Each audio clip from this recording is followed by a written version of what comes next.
And so after like 4 or 5 of these hockey tryouts, I've just kind of given up now. One of the coaches told me that the only really reason why I'm useful in playing hockey is because of my slap shot, which is pretty damn good. But I've recently found out that my grandmother hasn't paid her back taxes for years. She owes the IRS like, I don't know, like $300,000 or something right now. So I've been asked if I want to go and try out golf and see if I can put the slap shot to use playing golf. So that's going to be the next big move. Yeah. Wow, that's quite an incredible story. And I must say, this is one of the first times I actually understand where that reference is from. I'm usually not cool enough and hip enough to understand what you're talking about, but today I do. Today you got it. Today you got it. You're already getting comments on the hat. I know, like, nice hat. Like, I've had the hat on the stream for like 10 seconds and people commenting already. Yeah, well, when you turned your webcam on earlier, I made a comment. I thought it looked very nice, and I still do. Thanks, man. Thanks. It's very much my workshop hat. Well, you're in your workshop, right? So this makes complete sense. This is this the first time? This is the first stream at this new setup, right? So this is new for people. Yeah, I only plugged all of the cameras and stuff in last night, so I think I actually shared on Instagram for people who watch my stories, which probably most people don't, but I actually shared last night when I was setting all this up, but yeah.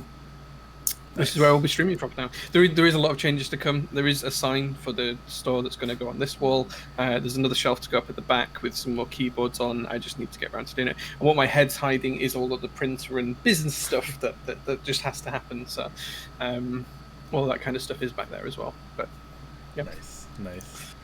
Shout out to J Chef, who donates 500 puck-in-1 bits, and and to Octagon for the tier 1 sub. Thank you so much, guys. Very much appreciate that. You're very dark.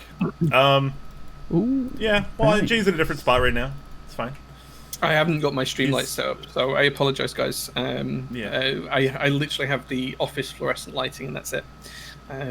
But I will have, before Sunday, some proper Streamlights. Yeah. Hawk also subbing at tier 1. Thank you so much, my friend. And Chuleta is commenting on the audio. He agrees with me. The audio does sound better. So the reason is, the reason for this is because in the new setup, I kind of built the desk and everything around being able to stream from here. The setup I had at home, which was reasonable, was very much retrofitted to be able to stream from. And because of that, I couldn't put my mic in a position where it was close to my mouth. Like here, it's like 8 inches away, and before it was about 2 feet away. So now you are getting much more of my dulcet, clear tones than you were before. Very, very nice. I'm sure that'll make a lot of people even happier than they already were. Hopefully. Catum Scott subs with Twitch Prime. Thank you so much for that. Always appreciate those Twitch Prime subs. This is just a bit of a pre-show, guys, as usual. And then we'll get into some lovely, lovely topics for you today. We got some good stuff in store for you today, hopefully. Hopefully you guys think that, at least. We think that, of course, because, we're biased. We are very biased. Yes, we are very biased. Malwam Wins says there's some background noise. That's me. It's probably me. Sorry, guys. It's quite warm where I am right now, so I have my AC on. I try not to have it on during the streams, but right now it's a little too warm. So I'd be overly sweating right now if I didn't have it on. So I apologize. Just bear with me on that, guys. I don't know. I'd kind of like to see a sweat, Brian. That sounds like something I've been. Well, I mean, usually I'm relatively sweaty already, just because I'm. There's vomit on my sweater already, Mom Spaghetti. But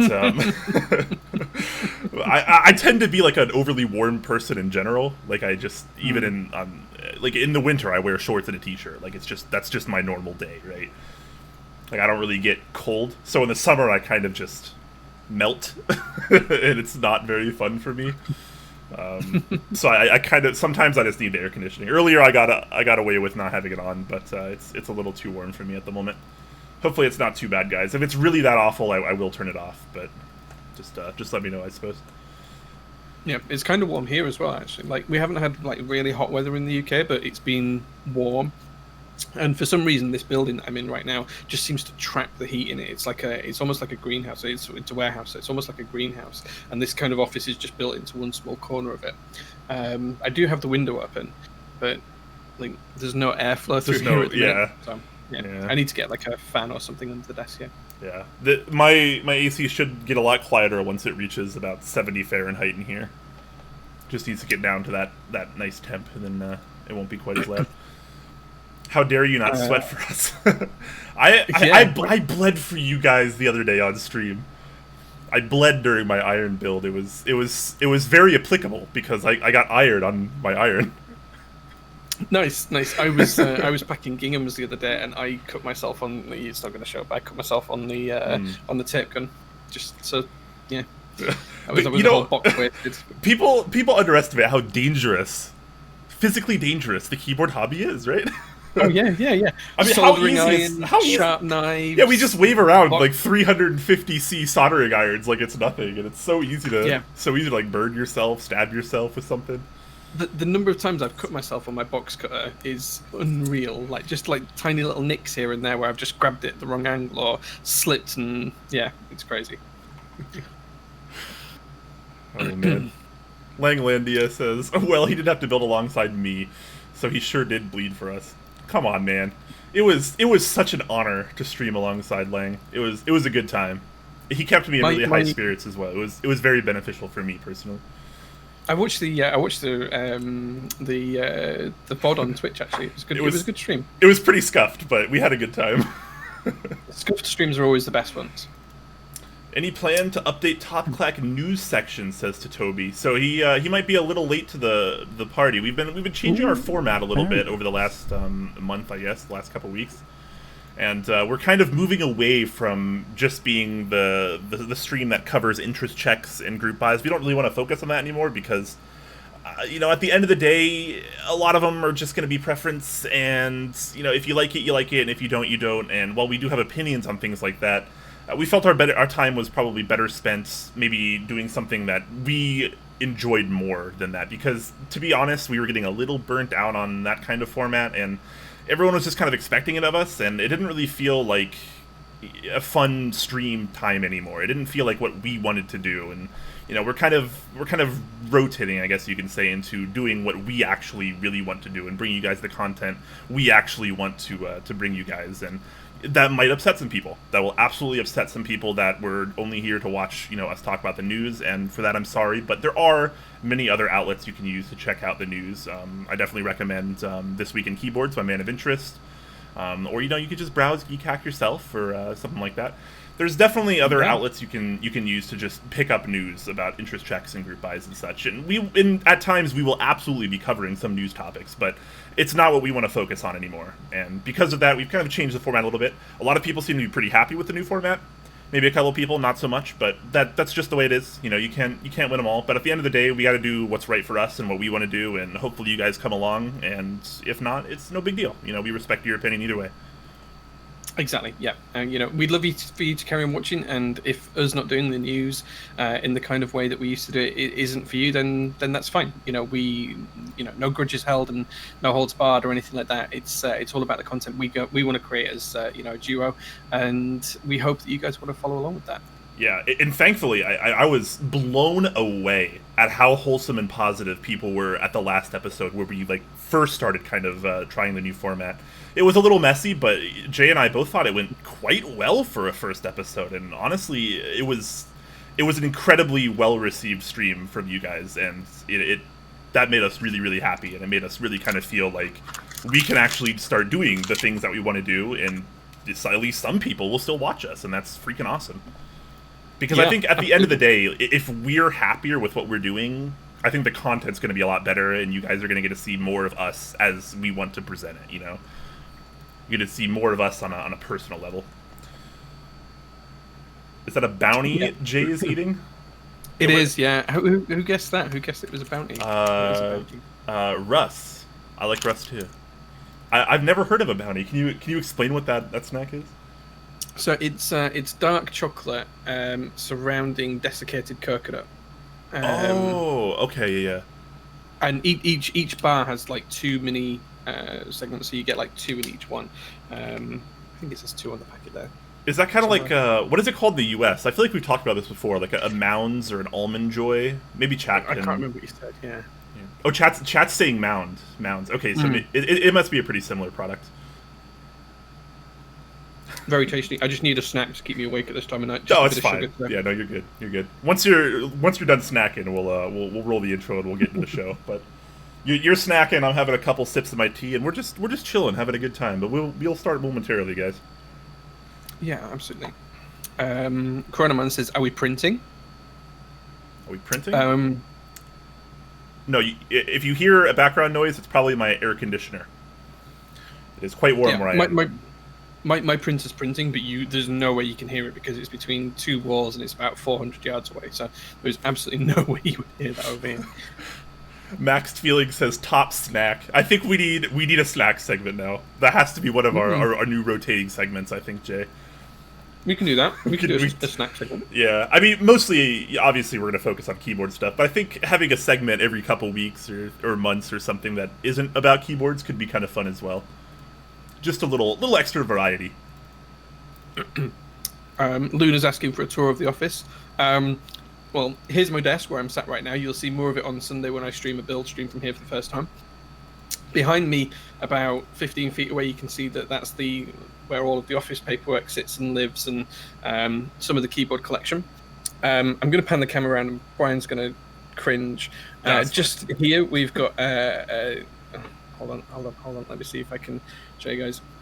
So that's the entrance. There's like a shuttered door out there, and that leads into the warehouse. There's the outside. Outside? What's that? I've never heard of that before. Well, it's a thing apparently. That sounds frightening. Move the mic away. Then we've got like a TV and couch set up down here, and these are pretty cool. I don't know if you saw these, Brian, but I've been 3D printing little mini JO2s and other boards for people who bought the board, so I can send them. That's pretty adorable, I gotta be honest. Pretty cute, right? Can you flip that back over? Is it your camera that's reversed, or is the plate reversed? I think the camera's mirrored. It looks like, yeah, okay. The ISO's on the left side. Yeah. It threw me off for a second, but now I realize it's probably just the mirrored camera. Yeah, and so then I've got like a TV down there and like everything else. So the wife can basically sit here and watch TV whilst I'm working in the warehouse. But yeah, so there we go. Nice. That's this room. This is about 500 square feet. Is this room for sense of scale for those of you like those kind of thing? All right. So there's the tour. I imagine we'll probably get a more thorough tour involving the warehouse at some point. Yeah, I can do that at some point. It's difficult with this camera setup because it's all fixed into the wall, and this is a DSLR that I'm using. But I could do like a mobile thing or something. Yeah, link my phone camera or something, and we can go and have a look through there. Yeah. Yeah. Heck yes. All right. Are you done? Are you done snacking, Jay? I am done snacking. Yeah, I'm done with your top snack. All right. Fantastic. Top snack. Yeah. All right, well, I'm going to go ahead and roll the intro, and we're going to get started for today's show, guys.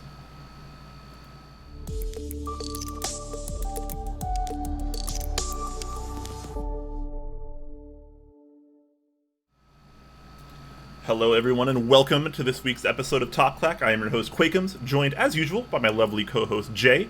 We're going to talk about some nice keyboard topics today. We have a few things on the dock. So we're going to talk a little bit about aftermarket, what that is, and what maybe flipping is, and maybe some details about that as well. We're going to talk a little bit about FOMO, which is fear of missing out, of course, as well as being financially responsible within the hobby. And then we're going to kind of round things out towards the end with a little bit of a show and tell segment, if you will. And then, of course, like usual, we will end the stream entirely with a Q&A segment like we normally do. So if you have questions for us, whether they're about keyboards or not, try to make sure you save those for a little bit later, and we will get to them presently as we can. We do try to, with this new format rather, we do try to be a little more active with the chat, try to be a little bit more responsive to the chat. We kind of want to get you guys a little bit more involved, kind of get those creative juices flowing, and, charge up those brains, of course, and try to keep an open mind, of course. So one thing I do want to preface this with is sometimes we are going to be talking about some things that are going to be, I guess you could say, a little controversial. One thing I do want to point out is that Jay and I are not trying to take sides on any of these topics. A lot of it is just historically, for Top Clack at least, has just been about, kind of keeping your minds open and try to get the thought-provoking going. And, we're not trying to take sides. We're just trying to get everyone kind of involved and maybe try to understand and respect a lot of the more different opinions in the community, I suppose. So if if Jay and I are debating, it's not necessarily we believe in one side or the other. We're merely just trying to get more out of the whole segment, I guess you could say. Yeah, we will play devil's advocate with each other's arguments and topics and things like that. That doesn't mean to say, as Brian says, that that's necessarily our belief. We're just trying to give you a more rounded view of the opinions out there, whether they're ours or not. So, do bear that in mind, guys. I'm just going to try and move my camera so I can actually see my screen because it's dropped. The joys of showing people around. Yeah, that's just how it goes. My background's going to be probably different next week as well. For those of you that don't know, I'm actually going to be moving, probably starting this weekend, so I have a bunch of things I need to still get prepped, so it's going to be a busy rest of the month for me, so if I seem a little scarce, that's probably why. But yeah, next time you see me, I might be in a brand new setting, my new office. Exciting. I say office, but it's just like a secondary bedroom, effectively. But hey, it's a different space. I mean, I've had my setup in my room forever, so it'll be nice to have a little bit more space. Regardless, let's kick things off, shall we, Jay? Let's start with the aftermarket. Let's talk about what is the aftermarket, of course, as well as what is flipping, and maybe get a little bit more in detail with that. So, obviously, for those of you that aren't aware, or maybe you don't understand the term, the aftermarket is a place with lots of different outlets around the keyboard community and otherwise, where you can get secondhand products. So, boards that you might have missed out in group buy that someone else is trying to sell, or things of that nature. And I know a lot of this information is really, really rudimentary, and a lot of you guys are like, why the heck are you talking about what the aftermarket is? We already know what that is. Well, Jay and I have kind of decided also that we want to try to start tailoring the show a little bit more for the beginners as well, so we can try to incorporate everyone, because historically the show can be a little hard to follow, admittedly. If you're a little bit newer to the hobby, we use a lot of terms and things that we don't really define or explain very well, and that's something that we kind of want to change moving forward as well, because we do want to be more welcoming towards people coming into the community, try to get them in the right mindset, try to be really nice to them, try to be positive, and try to help them in any ways that we can, provided they actually want the help. So that's kind of an approach we're going to be going with moving forward as well. So keep that in mind, guys. So if it sounds like we're being a little beginner-friendly, a little novice, that's intentional, and hopefully not the only thing that we're trying to get the point across. Sure, yeah, absolutely. And as you said, Brian, the aftermarket is kind of like an all-encompassing thing. It's not just one place. There's multiple outlets that you can gain access to the aftermarket. So if there's something that's happened historically in the hobby, something that's sold months ago or has just been delivered to people, you tend to find that those tend to end up on the aftermarket, whether that be r/Mekmarket on Reddit, or whether that be one of the various Discords, or Slack groups where people can use channels to buy, sell, and trade.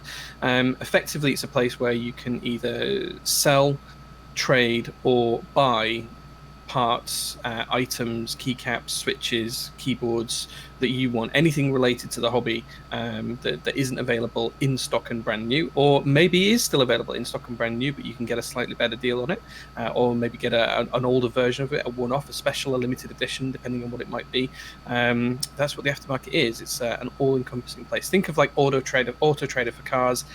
It's the same kind of thing, but for keyboards, but not quite as tailored for everywhere. It's kind of a little bit more sporadic and a little bit spread across all of the different outlets that the community has.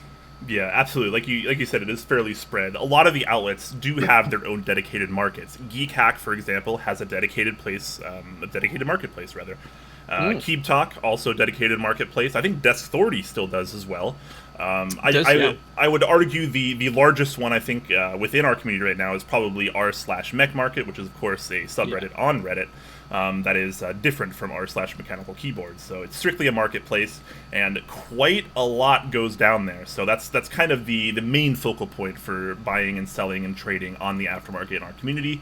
And it can be a pretty daunting place to navigate. That'll be a topic for another day, of course. But let's talk a little bit about the flipping aspect, though, because this is something that has come up a lot lately, and it's kind of, I mean, it's always been controversial. Let's be honest, and there's a lot to kind of unpack there. So, I think I lost Jay. Are you still with us, Jay? Feels bad, man. Okay, well, I'm gonna try to get Jay back. Hopefully, this is not an issue on my end. Doesn't seem to be, though, because the stream is still live.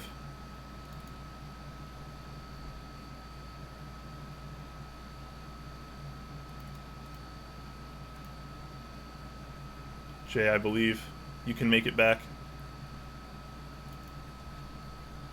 Am I back? Oh, I can hear you now. We don't have visual yet. I don't know what happened there. It just kind of like you went all robot voice and then disappeared. Not quite sure what happened there. That's joys okay. of Discord. That's yeah. I realized for a while I was talking to a frozen frame, and I got a little worried. But hey, that's the joys of live streaming, right, guys? That's just the way it goes.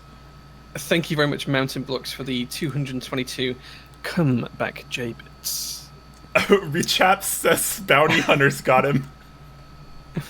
Bounty hunters got me. Because you were eating a bounty earlier.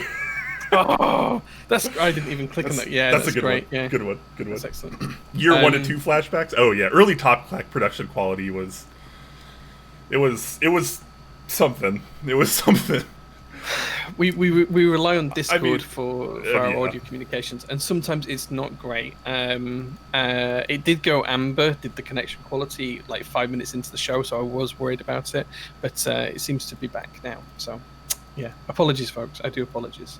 The image quality is still off. The image quality should be back now. It looks like it's okay on my side. You look fine to me. Yeah, you look fine to me now. Regardless, it's fine. These things happen. This is a live show. If you expect things like this to never happen, I think you're in the wrong place. So, anyways, trying to get to...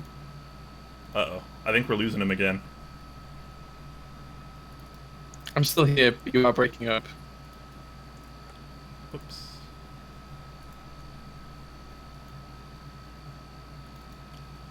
Oh, man. This is pretty rough. My connection is still full, so I think we're having some issues either on Jay's side or potentially with the server. Jay, internet taking a nice steaming off. Yeah. Well, this is kind of just how it goes, right? We'll give him a few moments to try to come back, and hopefully we can get this sorted out. But we'll take a couple minutes of break here. So now's a good time for an intermission if you have to maybe make some tea and pour it in your Skidata mug. Jay's office internet is no bueno. That could be it as well. I mean, I guess he's in a new area. He's in using a new setup, using a new internet connection, and hopefully we can get things sorted out. Jay, it's all good. I can hear you typing now. I might be able to hear you talk. Oh, can you? Yeah. Oh, okay, great. You're the back weird now. thing is, I don't think it's the broadband connection, because the broadband connection is actually better here than it is at home. So this is a gigabit line here, so it shouldn't be the broadband. I think it's just a Discord thing. But I do have green bars now. The signal apparently is green, so perhaps I'm back properly. Hopefully. I mean, all we can do is hope, right? I mean, at this point, it's kind of in the hands of other servers that are out of our power. Yeah, I mean, I just like when it went off completely, I just did like a quick broadband check. It seems like everything, my overall speed is 985 meg, so I don't think it's that. It could be, but yes. Yeah, we're starting to lose you again too. Oh boy.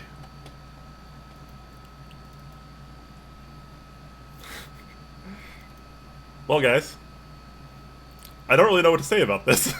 I certainly wasn't planning for this or preparing for it. Neb, you have a camera now? Do I have to bring you on instead? Party stream? I don't know about that. But maybe. Maybe a party stream. Jay roboting as he's talking about how good his internet is? Yeah. You guys can hear me okay, right? Is this... do I look okay? I guess this, in theory, could be an issue on my end, but...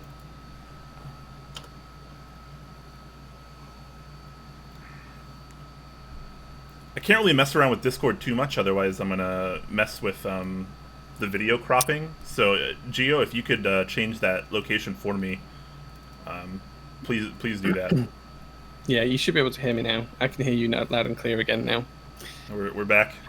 We're back. Yeah, I think we're kind of back. We'll give it a few minutes. We'll give it a few minutes. We'll see if changing the server location on Discord helps our audio. Oh man. And hopefully that does. And if not, then we'll take it one step at a time. But it's okay. It's okay. Yeah, these things frustrating. happen. I'm actually just looking at the Discord status website. It does show that they're having a red blob at the minute, but oh, so it could just be Discord then. I think it is just Discord. Yeah. A couple of people in the UK have messaged and said that they're in a voice chat and they're having some issues there as well. So, all right. Who knows? We apparently just swapped to the East Coast US servers, so maybe that helped. I think we might have been on Central or even West Coast prior. Okay, cool. So we'll give this another minute and just make sure this is stable before we move on. That way I don't sound too stupid. Yeah, this is the thing. I've got like a speed test running on broadband that all says it's fine. Yeah. It's bizarre. I think it is just Discord though, being Discord. I mean, sometimes that happens. Usually we're lucky enough to avoid it because the show is only a small portion of the week, but sometimes it's just unavoidable. You've been stable for like a minute now. I think this is pretty good. This is pretty good. This is like back to how it was at the start of the show. So if we have like 20 minutes like segments, that might be all right. It gives me time to drink more tea, so I'm okay with it. Yeah, deported village idiot. Yes. So the in the new office, I haven't had a chance to be like the audio should be better because I've got that up now. Nah, it's dying again. Is it dying again? Yeah, you're cutting out a lot and your video froze. Well, that's just the way this goes, I suppose.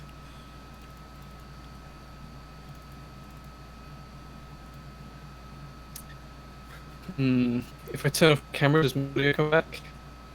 It's really distorted, but we can sort of hear you. It's just the way it goes, right?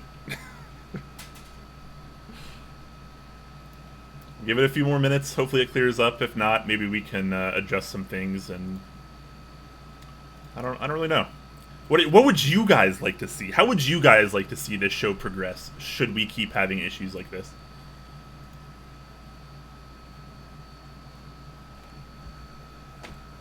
Brian dancing? Dance party? Wow, you guys were like in sync on that one too. Dance party sounds fun. LOL stream? I don't even play League. I'm like the worst League player in existence.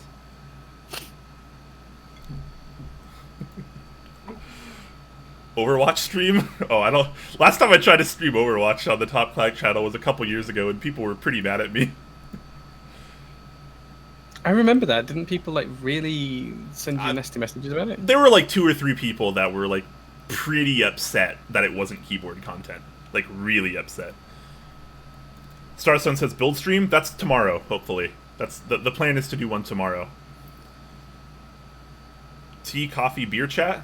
I can talk about some of those things for a while. Someone asked me what I'm drinking. I'm actually drinking the same exact tea I was drinking last week, which is a roasted dandelion root with some vanilla.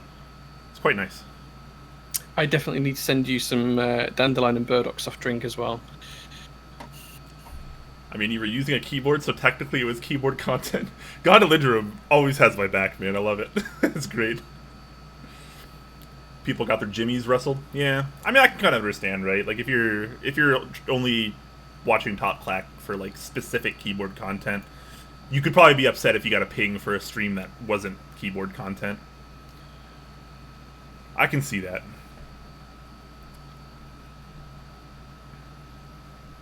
All right, it looks like you're back, and we can hear you. So. It's gone amber again as my connection. I keep watching it. It keeps going amber, then green, then amber, then green. Well, Should we try to do the stream tomorrow? Like an earlier stream tomorrow? We can definitely do that. I can definitely be around for that. I mean, I can be around for it. I would ideally like to do this when we're both here, because I think these topics are going to work fairly well with both of us here. Yeah. So while I could just bring on someone else that isn't having you know, an issue with connection or whatever, I don't think that would necessarily be the right choice.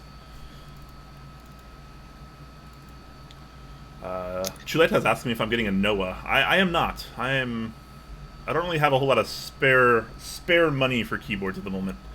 A lot of it's going towards moving. We can honestly just all hang out here. That's true as well. I guess we don't necessarily need to be doing things. There's still over 90 people here, and we haven't done anything for like 15 minutes. I know. They've just been watching my camera fade in and out for 2 minutes. That's all, for 15 minutes now. But yeah, I'm very frustrated with this now. It's a drinking game now, says Geo. Oh gosh. It's a drinking game. Yeah, every time I go crackly or robot voiced, you guys have to drink. The problem is some of this that we're trying to get into is fairly detailed, and if Jay's cutting in and out and we're losing him, I don't think the flow of the conversation will actually go very well. So I definitely want to take these topics when we have a stable connection. So whether that means waiting a few minutes, whether that means doing this tomorrow, or potentially another alternative aside from those, then you know, we might have to just do that. Mm-hmm. Oh, my connection's dropping to red as well. Uh-oh. I think it is Discord issues. It's got to be Discord, yeah, at this point. Well, that's kind of just the way things go. What would you guys like to see, chat? Would you like to see us reschedule this for tomorrow and hopefully deliver a way more consistent and better flowing episode? Or should we bullshit it through it today? Or should we just wait a little while? What do you guys think? We obviously can't wait for terribly long. We don't want to keep everyone here for hours waiting for a connection. Yeah, tell us what you want, guys. Tell us what you want to do. Well, what would you guys like to see? Yeah, we can wait and see. That is possible. You know, we had planned to use this time, so we can use this time. Chuleta says, just chill with us. Ron DG says, wait, then BS. Dark Heaven Light says, wait and see. Give it another 5 to 10, and call it if it's not working, says Melodit. That's fair as well. Show and tell first. I didn't want to do the show and tell first because we actually had the topic set up to like be structured in like a negative to positive way. And we were going to try to... That was kind of important to me, actually, going to this episode, was to kind of end with something a little bit more on a positive note. So I really didn't want to... There's structure going on in my head, I promise, guys. I'm not always a complete moron. To be fair, we could stream games if Jay dies again, since it won't be a new ping. So I randomly DM'd Discord on Twitter just to see if they were having issues, like a couple of minutes ago when I first dropped off. And they've just replied saying, update your Windows drivers. All right. I'm pretty sure that's not the issue. Oh my gosh. Jay does seem fine. This is the most fine he's been for the longest since the beginning of the stream, so... Maybe let's wait a couple more minutes, and if it stays like this, let's go on, I guess. Yeah, I mean, it is still dropping between amber and green. It is still hovering between the two. Yeah, I'm dropping between 1 and 2 bars as well. 1, 2, and 3 pretty frequently. Yeah, which tends to suggest it is a Discord issue. But yeah, there's no Wi-Fi involved or anything here. It's all hardwired connection. Same here. Well, this is just live streaming, guys. This is unfortunately just live streaming, and sometimes it goes like this. But you have been stable for like a couple minutes now, which is looking pretty promising. Yeah, I've been stable for a couple of minutes, yeah. And the thing is, I've been using this for video chats pretty much all week as well, and it's not had any issues. So to have issues right now seems really strange, but yeah, maybe they're updating Windows drivers on their servers. Maybe. All right. Well, I mean, we could continue, I guess, right now since it's seemingly stable. Should we give it one more try, see how it goes, and if I start to break up, guys, just start putting Fs in chat. Just spam Fs in chat if I start to break up at any point, and then I know, because I can't tell when I'm breaking up. Okay. Well, let's just proceed that way then. Let's just start this up again, back from where we left off before Jay got tanked by Discord. Perry says, "Am I the only one with pretty significant sound latency?" Uh-oh. Are we having other issues too? Let me check my stream stats real quick. I'm looking at the stream stats. The bitrate's been pretty consistent. Yeah, I've had 0 dropped frames. Steady 5K steady plus. at 4.9. Yeah. Everything looks pretty good on my end. I think it's just the Discord call issues that we've had. That seems to be all that's impacted us. All right. Well, I think we should continue because things seem okay at the moment, and let's just try to stay positive and hope for the best. And if it doesn't work out, then it doesn't work out, and we'll approach it differently. Sounds like a plan. All right. Let's go. So we just got done talking briefly about kind of what is the aftermarket, and we do have an episode in the future that we're going to be talking about a little bit more on the aftermarket and expanding a lot more on that. But today we want to focus a little bit more on the flipping side of it, because flipping is something a lot of us in the community are pretty familiar with. Some people maybe not so much, and there's obviously a lot of different takes on it, and potentially all of them valid. So let's kind of just dive right into what flipping is and how we kind of view it in our community. Would you like to give us a quick rundown, Jay, on your definition of flipping in this community?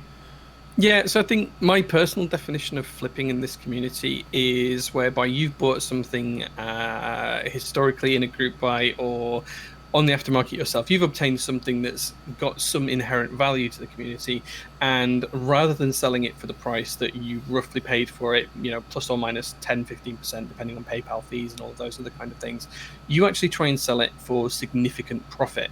And usually this is done pretty swiftly within a group buy delivering. So you might have bought, say, a key set, it's delivered 1 week after, after it's shipped, and then immediately people start to put it on to Mekmarket and the other places that we discussed, Destority and the other marketplaces, wherever, for a significant profit, be that 2 times the price, 3 times the price, 4 times the price, or potentially a keyboard where you're flipping it for $1,000 when you paid $200 for it. And I think that the key behind whether it's flipping or not really here is twofold. One is the amount that you're asking for it to return. Is it 100%, 200%, 300% of the amount that you paid for it? And secondly, what was your purpose for buying it in the first place? Did you buy it for yourself and just decide you didn't like it, or did you actually buy it to make a profit from? And I think those two things determine whether it's flipping or not for me. Yeah, so definitely could be a sense of mindset here for sure. So, I mean, a lot of people, I think it's pretty generally agreed that if you buy something with the intention of selling it for a higher price, trying to make a profit on it, I think we can pretty much all agree that is considered flipping. But I mean, let's take another example, for instance. Let's say you were part of a group buy from 2016. Doesn't matter what board it is. Just imagine a popular board from 2016. You're part of the group buy. It shipped in 2017. You got it. You were happy with it. You used it for a year, let's say. Now you maybe don't like it as much, or you're just kind of indifferent about it, and you just want to sell it. Maybe you need a little extra money, and the month is hard or whatever. And now you decided to sell it. Well, let's say that board is now worth 3 times what it was in group buy, 3 times what you paid for that board. And obviously, this expands to chat as well, guys. Let us know your input. We always want to hear what you guys are thinking. We're trying to get more interactive with this thing. So, you sell, you don't sell the board, but it goes for 3 times what you originally paid for it. Now, are you in the right for selling that board at a 3 times profit? Should you be able to do that? If so, why? If not, why? What do you guys think?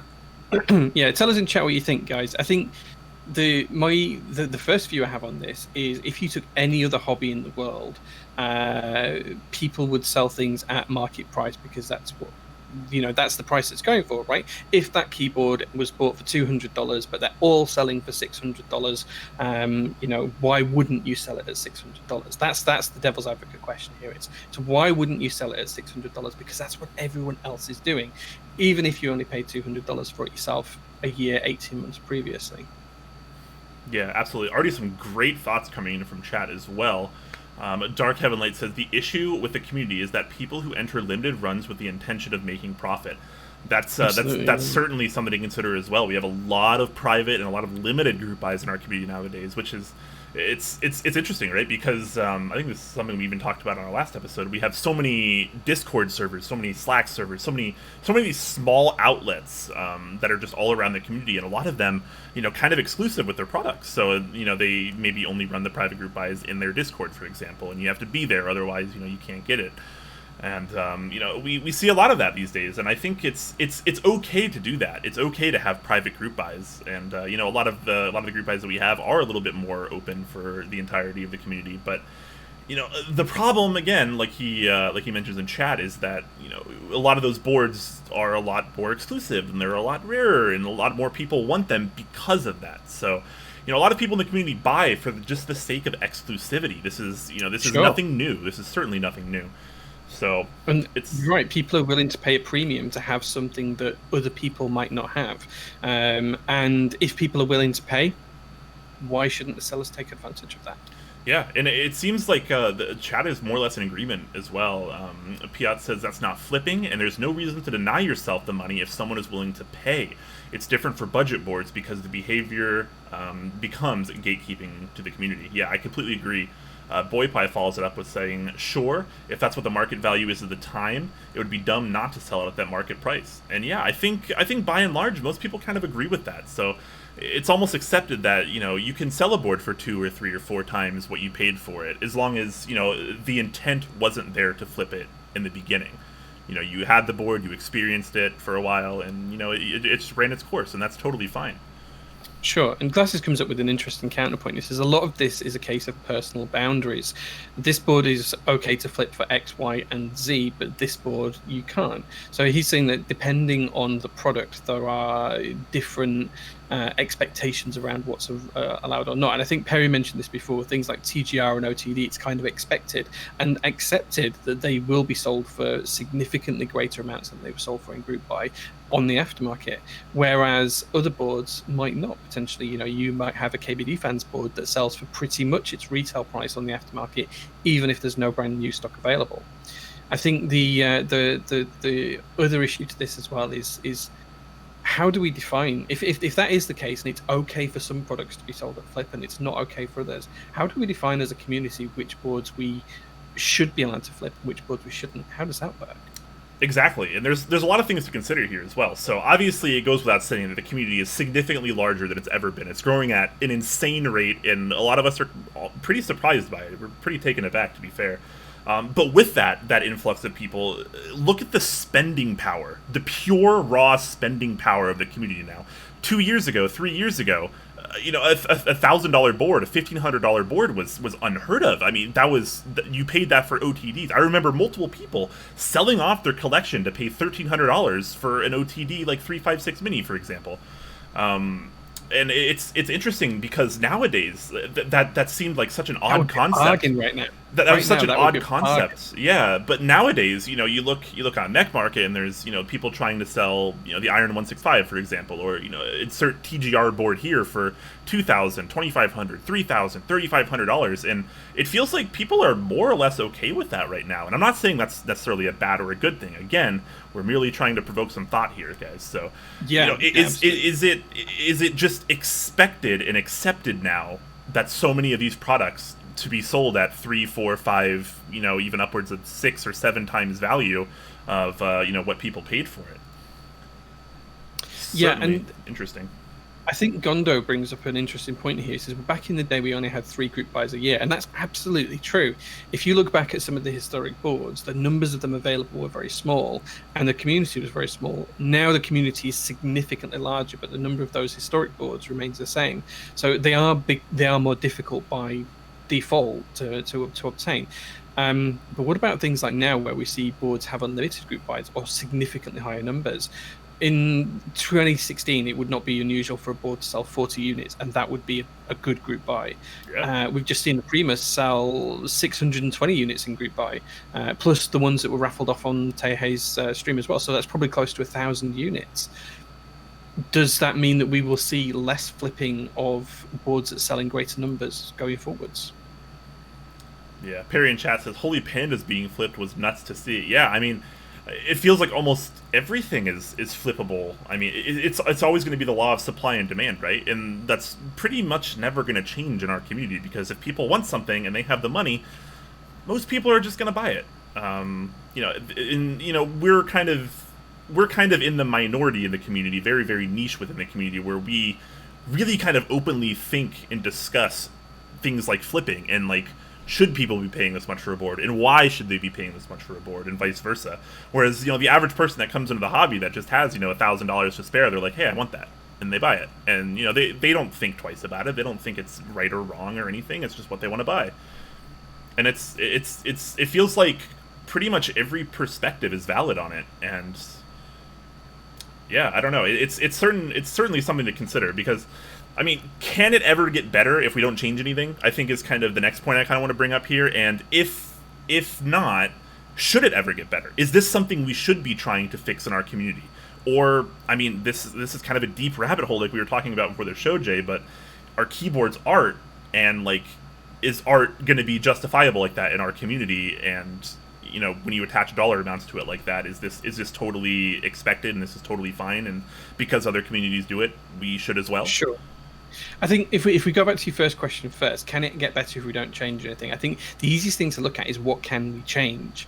The easiest thing to change, and this isn't easy at all to do in any way, shape or form, but the easiest thing that the hobby has to change here is to introduce more boards to the market, to literally pump out greater numbers in group buys, to alleviate demand at group buy time until we can start to have these things in stock and ready to go prior to a group buy running. That's the only thing you can really change to impact whether the aftermarket has a flipper base or not. In terms of should it ever get better, I think by and large, maybe.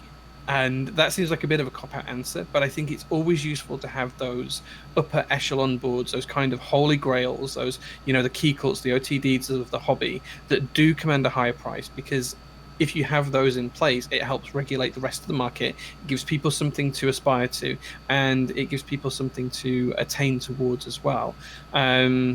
Whether or not they ever actually get there is a completely different question, but that's where you start to look at, it's the same in life and anything. At that point, you have something to work towards. Like if you start at work at a company, you start on a lower rung and you work your way up the rungs. It's kind of like an opportunity to increase and grow. And I think that while ever we're in a situation where group buys are the main methodology for optioning these boards and being able to purchase them, that's not necessarily a bad thing. But I do think for the vast majority of boards, we should try to discourage flipping for such great amounts.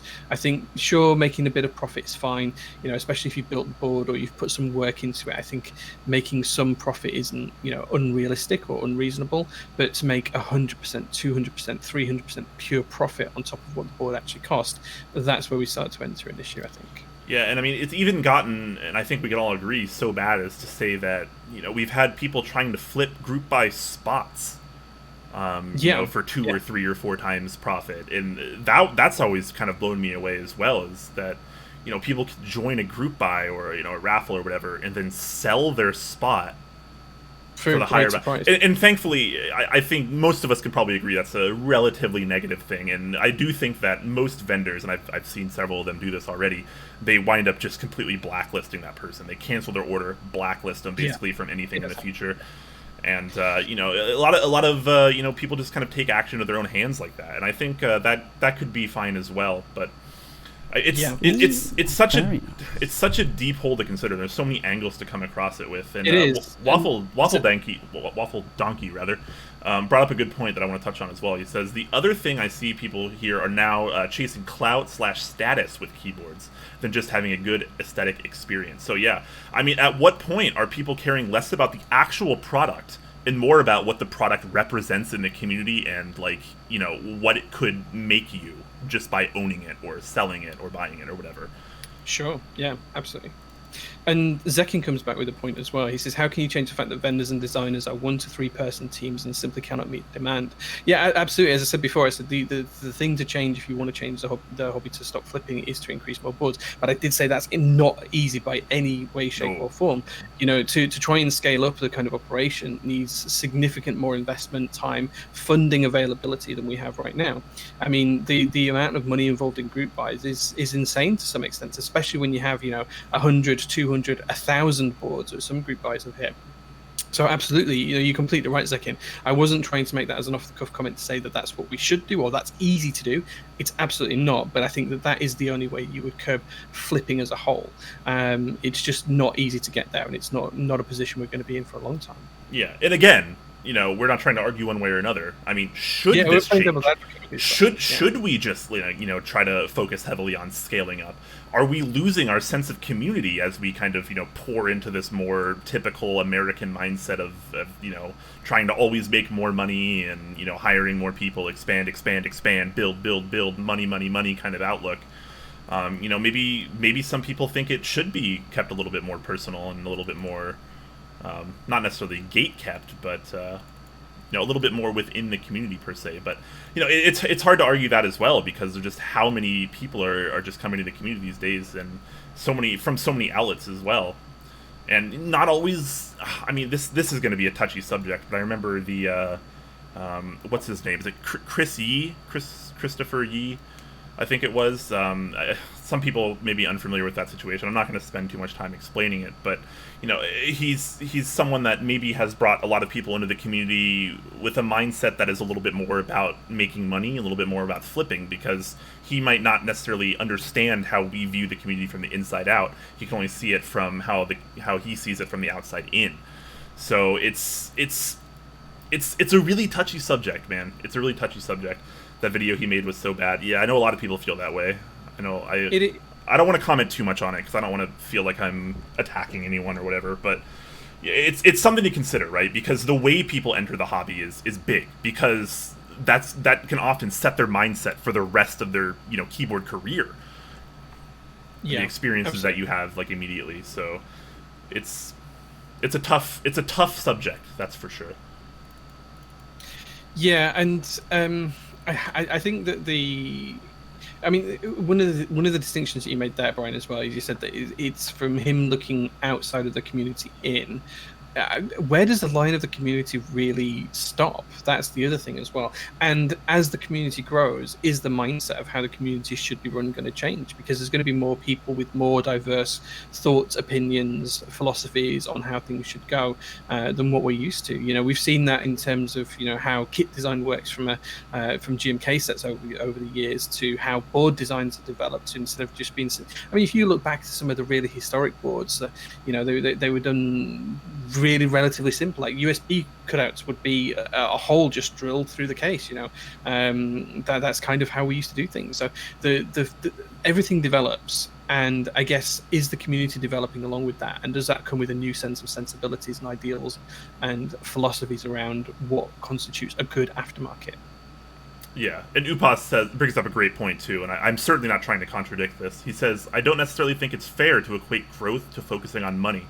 Very, very fair. Very valid. Novel Keys has certainly grown and is certainly making a fair amount of money. I don't think anyone would say they don't care about the community. Absolutely. I've seen a lot of people say that Novel Keys doesn't care about the community. I don't agree with it. I think Mike is one of the best people in the community, and he's one of the best people I've ever met in my life, and I will happily buy from Novel Keys for as long as I can. So I mean, I am fully behind the growth within the community, but I don't necessarily think that every vendor approaches it with the same exact mindset. I do think there are people in the hobby, vendor or not, that are just here to make money. And I'm not going to say that's necessarily a bad thing, but it's certainly something to consider when we do have vendors like Novel Keys that have started from the bottom. Remember when Novel Keys, nobody knew about Novel Keys? I remember very, very clearly when Novel Keys popped up. And now they're one of the biggest vendors in the community. That's amazing. He deserves everything. I freaking love Novel Keys, and I love Mike for that. But, you can't necessarily say that everyone is in the same mindset as Mike either, because I do think it's not quite as simple. Yeah, I think I agree. I think Upas was responding to someone that says, I can't remember the name there, but they said something along the lines of, it's a trade-off. If you have a small community versus a large community, the larger the community gets, the harder it is to have, the easier it is to become impersonal about things when you're dealing with large numbers of customers. That's absolutely true. I get that, but I think a lot of the vendors in this community, Mike is a great example, do still keep themselves down to the roots. Mike will quite often drop into Discord to try and understand understand what people are talking about. And he's lurking more often than what people realize. He is. He's there quite a lot of the time, just reading and listening and understanding and seeing how the community is reacting to stuff. Sure, he might not be able to have as many one-on-one relationships with people as he used to, because his time is spread over 1,000 different projects now instead of 2. But at the same time, that doesn't mean that he doesn't care any less. That level of care and attention that he puts into things still perceives through in the products that he produces. Yeah, absolutely. Also, shout out to Mr. Petrov, who subbed at tier 2 and then donated 999 bits. Thank you so much. I'm just here for the muns. I'm just here for the muns. What are the muns? I think he means for the money. Oh, well, so that's the thing. Like, you know, I mean, I don't know if he's telling the truth or not, but I mean, whether you are or not, like, is it necessarily like a bad thing or a good thing, or is it just a thing? And maybe we have to start to reframe our mindset a little bit. And maybe I really do think a lot of it is just how people enter the community. Like, who brought them into the community? What did they learn, like, as they came into the community? Like, what kind of mindset are they in here to make money? Are they in here just for a hobby? Or, you know, are they in here just to, you know, relieve some stress, or, you know, watch a build stream or build a keyboard or whatever? There's people from all walks of life in here, and it's a little too difficult to generalize, but, you know, this is kind of why we're having these discussions. It is, and it kind of leads us on to the other side of the topic as well that we were talking about, where if we have got people who are willing to pay these flipper prices, is that being financially responsible for them as well? You know, how does that sit with the people that are buying these products? How does it sit with their finances? You know, they're buying these elite high-end key cult boards, or whatever you want to call them, however you want to badge them. They're buying these boards for thousands of dollars because of fear of missing out, effectively. And how does that affect it? Yeah, and that's a good time to kind of segue over slowly into this topic as well. Is just being financially responsible in the hobby, because I don't know about you guys, but I've certainly made some financial missteps in the hobby. I've bought things that I maybe shouldn't have bought, and spent money when I shouldn't have spent it. I try not to do that these days, and I'm a lot better at it. But, you know, earlier on, it was hard. You know, it's difficult for some people, but I would like to think that by and large, most people are probably fairly responsible. I would like to think that if you're in a hobby like this, where so many things do cost a fair amount of money, that you probably have the money to spend. I mean, that's probably true for most people, but sometimes not so much. And you got to realize, with a lot of the people that are coming into the hobby these days, are coming through the gaming community. Oftentimes, they're pretty young. They don't have a lot of money to spend. 16, 17, 18-year-old kids. And, you know, they don't have a ton of money. So, you know, oftentimes they're looking for how to allocate that money in the best way, which I think is a good outlook to have, and people like us should be helping with things of that nature. Yeah, and I think one of the first things that people should try and do is learn how to budget in this hobby, because let's be honest, things are not cheap. Things in this hobby are significantly more expensive than keyboards from, the general stores that you have. You know, I don't know what the stores are in the US, but, you know, the big chain stores where you could buy your standard PC. The keyboards there are going to be, you know, $15-20 for a standard office style one, maybe $100 for a gaming one. I don't know what the prices are like. I never really look at them, but to go from that kind of price range all of a sudden, from saying buying a poker for $100 to now looking at a custom board that's $300 and they have to build it themselves. They need to start thinking about how they can budget for that. Can they afford it? Or are they just buying it because they're scared of not having one when everyone else does? Yeah. Chuletas brings up an interesting point as well. He says, on this topic, do you guys reckon bigger players... Sorry, chat's moving a little too quick for me.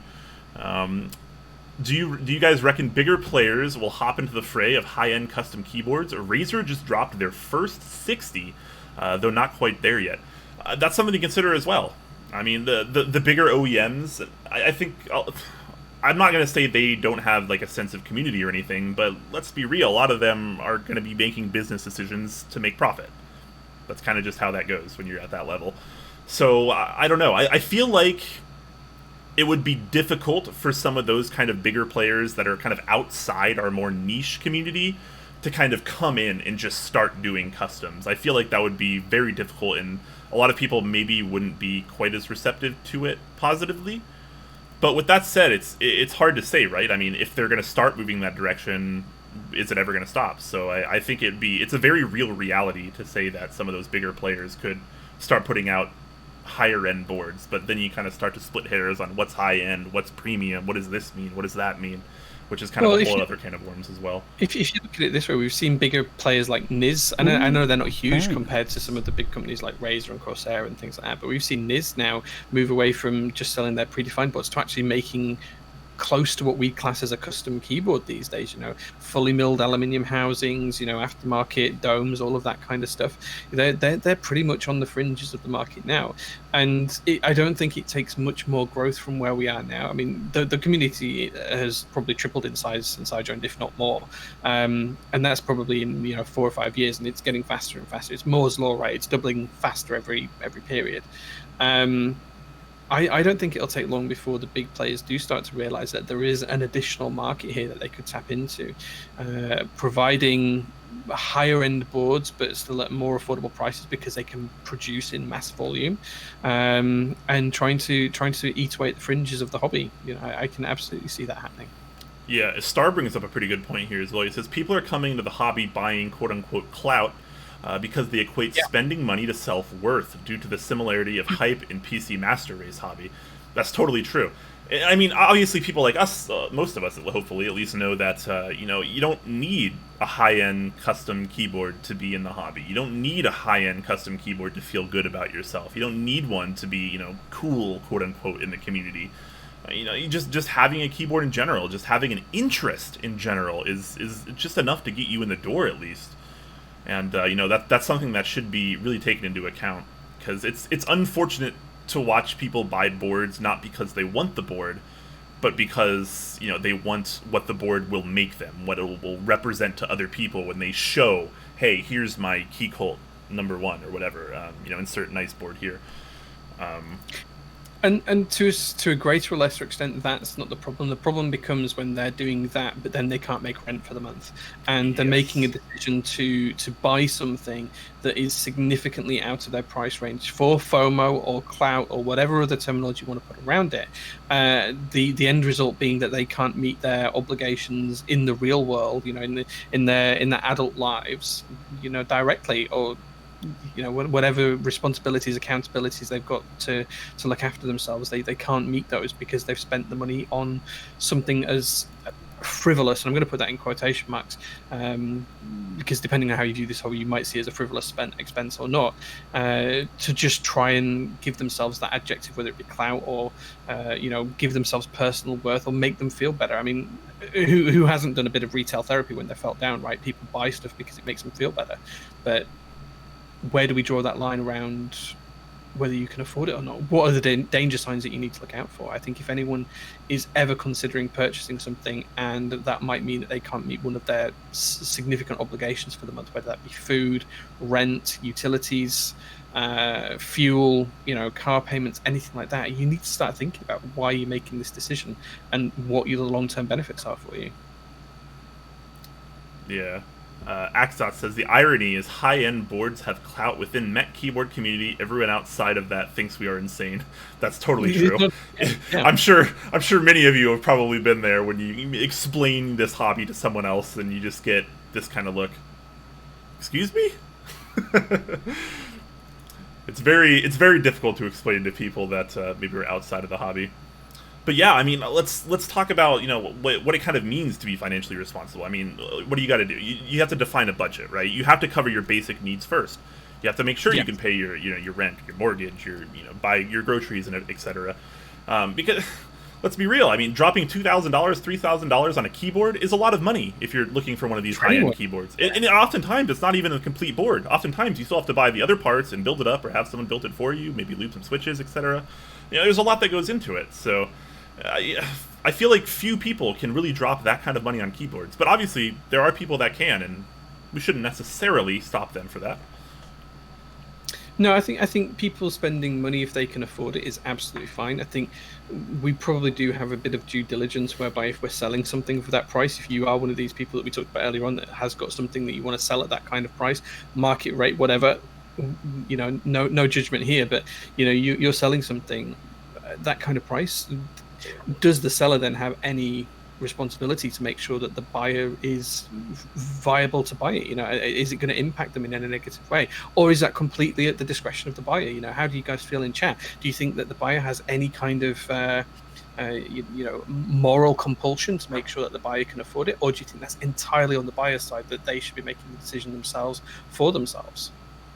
Yeah, I mean, I think at the end of the day, it's pretty much largely, and if not fully, going to rest on the buyer. I would assume it'd be so hard to regulate something like that as a seller or as a vendor, wouldn't it? Sure, yeah. Yeah, you should know what you're buying. It's your money. That's absolutely true, and that's just like we were talking about in last week's episode. The barrier of entry is crazy right now, and it's really hard for a lot of the new people in the hobby to get all the information that they need, because it often is so scattered, so separated, and depending on who you talk to, you can get wildly different thoughts, opinions, and answers. So it's getting people into the right mindset, into the hobby in, I guess what I'll call the right way, although I guess that's preference as well, is what I would think for bettering the community. Sure. Yeah. And the reason why I bring up the example of the sellers, whether it be a vendor or an individual being responsible or not, depending on your views, is because if you look at the video games industry, there's been quite often children that have rung up massive credit card bills on games like Fortnite and Counter-Strike and God knows what else, buying bits and pieces and add-ons and loot boxes and all of that kind of thing. And when those cases go to court, depending on where you are in the world, there's very different interpretations of what the responsibility of the gaming company is to uphold. So it's a very interesting question around how we judge that. I think my personal view on it is people should be absolutely responsible for their own purchases, and if you are going to go and purchase something, you need to make sure that you can afford it. You shouldn't be expected to rely on the seller to say, hang on, wait a minute, are you sure you're good for this? You should be questioning yourself before you get to that point. And if you can't, well, back out of the trade or don't even start to look into it or anything else. But it's very difficult to kind of make sure that people do follow those rules personally and try and build up those ethics within people, because often people just want that shiny thing and they're just reaching to grab that shiny thing and they'll do anything they can to get hold of it. And I think that's something that comes from wider culture. The person with the biggest, flashiest car, or the fastest PC, or the most expensive belt, or I don't know. I'm not particularly into high fashion or culture, but all of those things are driven and push us forward as a community, and your status is based on those. And it seems to be that that's falling into the keyboard hobby as well. Urban Lime says new people also get hung up on the things they miss and not look forward to the next cool thing to come along. Yeah, absolutely. And FOMO is a real thing, guys. Like, it's very, very interesting, and it's harder now than ever because so many people want so many key sets and so many boards. But we've grown so much and we have so many things running so often, and oftentimes price not necessarily high, but things aren't exactly cheap in our community either. It's a lot of money to consider. I remember the people that used to buy like every set. There used to be a lot of people that would just buy every set because you could. Yeah, every month or two there'd be a set, and then you'd buy it, and you could budget that every month. But now when there's 10 sets or 15 cents or 20 cents launching every month or whatever, you have to pick and choose most of the time. Very few people can still do that. Buy everything approach. So there's 15 Gmk sets running this month. I can't do that. I can remember years where we didn't have 15 Gmk sets in a year. And it was absolutely achievable to buy them all. Now you have to pay your money and take your choice. There's no other way around it. Yeah. Shoutouts to Night Fader and Fatboy Carney for the tier 1 subs, guys. Thank you so much. Appreciate that. Thank you, gents. Thank you very much. Yeah. So let's. I'm trying to catch up with chat a little bit here, guys. A lot of people are bringing up some fantastic points, and there's a lot to talk about and kind of dissect here from the chat, guys. So just bear with me here. Saturn OG says, I think one thing a buyer should do is put a disclaimer, i.e. GMK Minimal Round 2 is running soon. Are you sure you want to overpay now?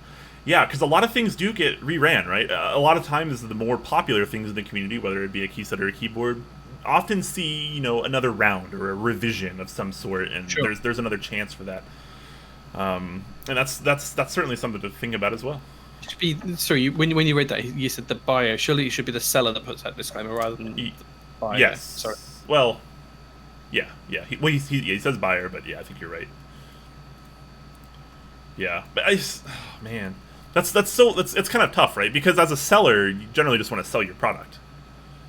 Like if you're trying to sell a set that you don't want anymore, you're just trying to sell the product, and you don't necessarily want to stop someone from buying that. So it could be a bit of a block there.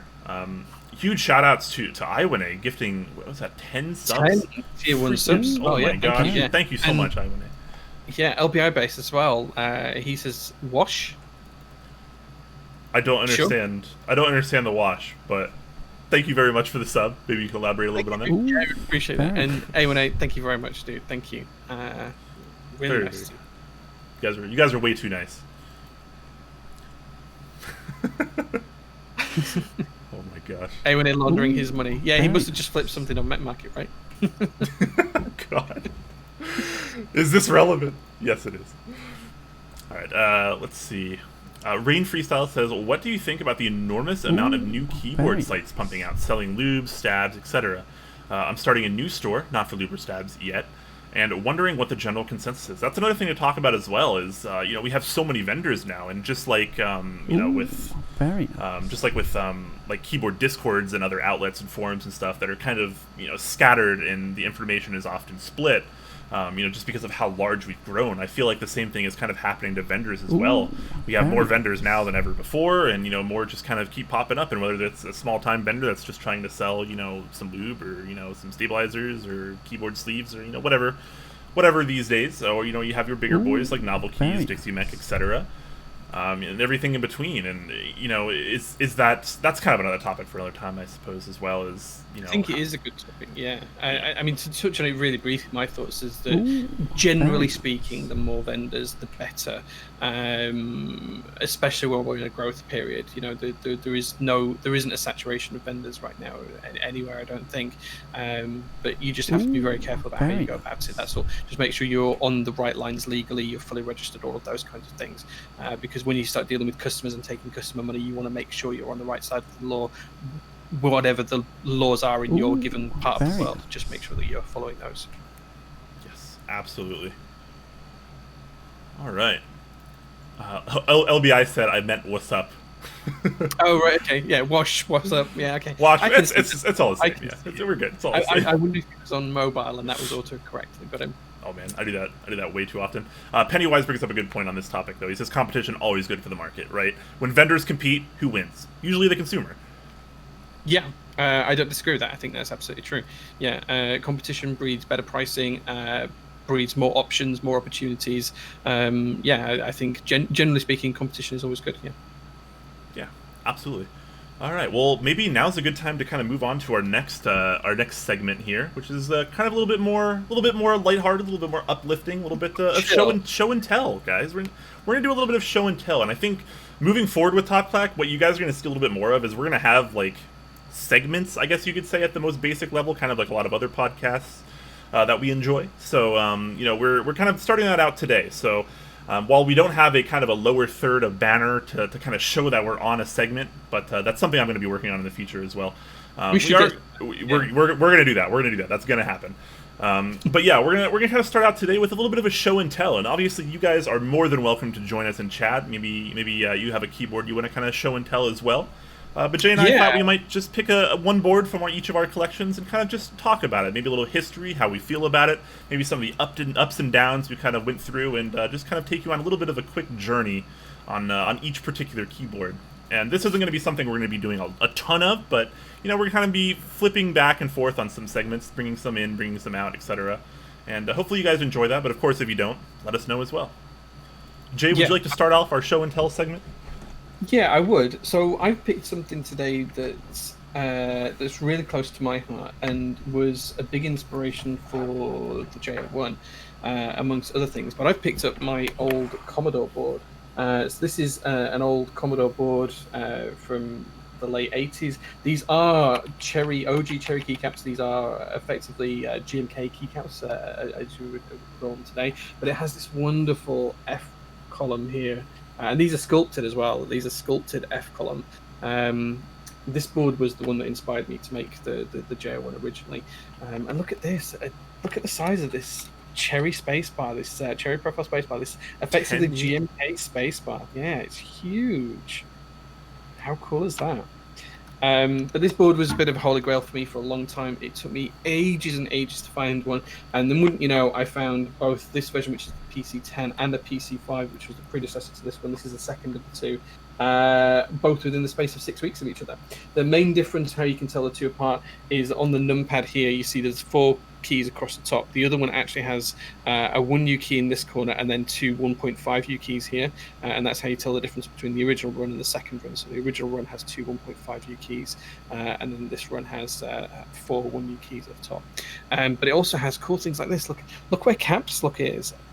Windowed caps lock underneath the skinny big ass enter. Interesting. You have quite a few windowed keys on there as well. Yeah, there's window keys up here at the top of the numpad. Scroll lock, num lock. I think that's it. But yeah, it's just a really interesting board. And I'm not sure how well this is going to show in the light, but this is really heavily shined. It's seen a lot of use. And these are just MX Black switches there in here as well, but these are incredibly smooth MX Black switches. These feel so good to type on.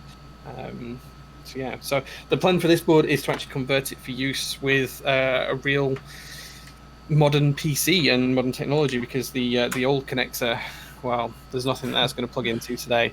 So I need to have a look at how we can convert it. But I did end up picking up 2 of these. I've got both versions. I'm actually giving the other version away to a friend of mine who's coveted one of these boards for a long time as well. But yeah, they're just really cool. This is actually the German layout version. It's the Quakemz version, and I'm not sure how easy it is for me to show that on stream, but it's the Quakemz layout version. Discord is still having some issues, guys. So if you're wondering why the camera is quite pixelated, that's why. We've been struggling with Discord issues for the whole stream, unfortunately. But that's just the way live shows go sometimes, and sometimes you just gotta bear with it and roll with the punches.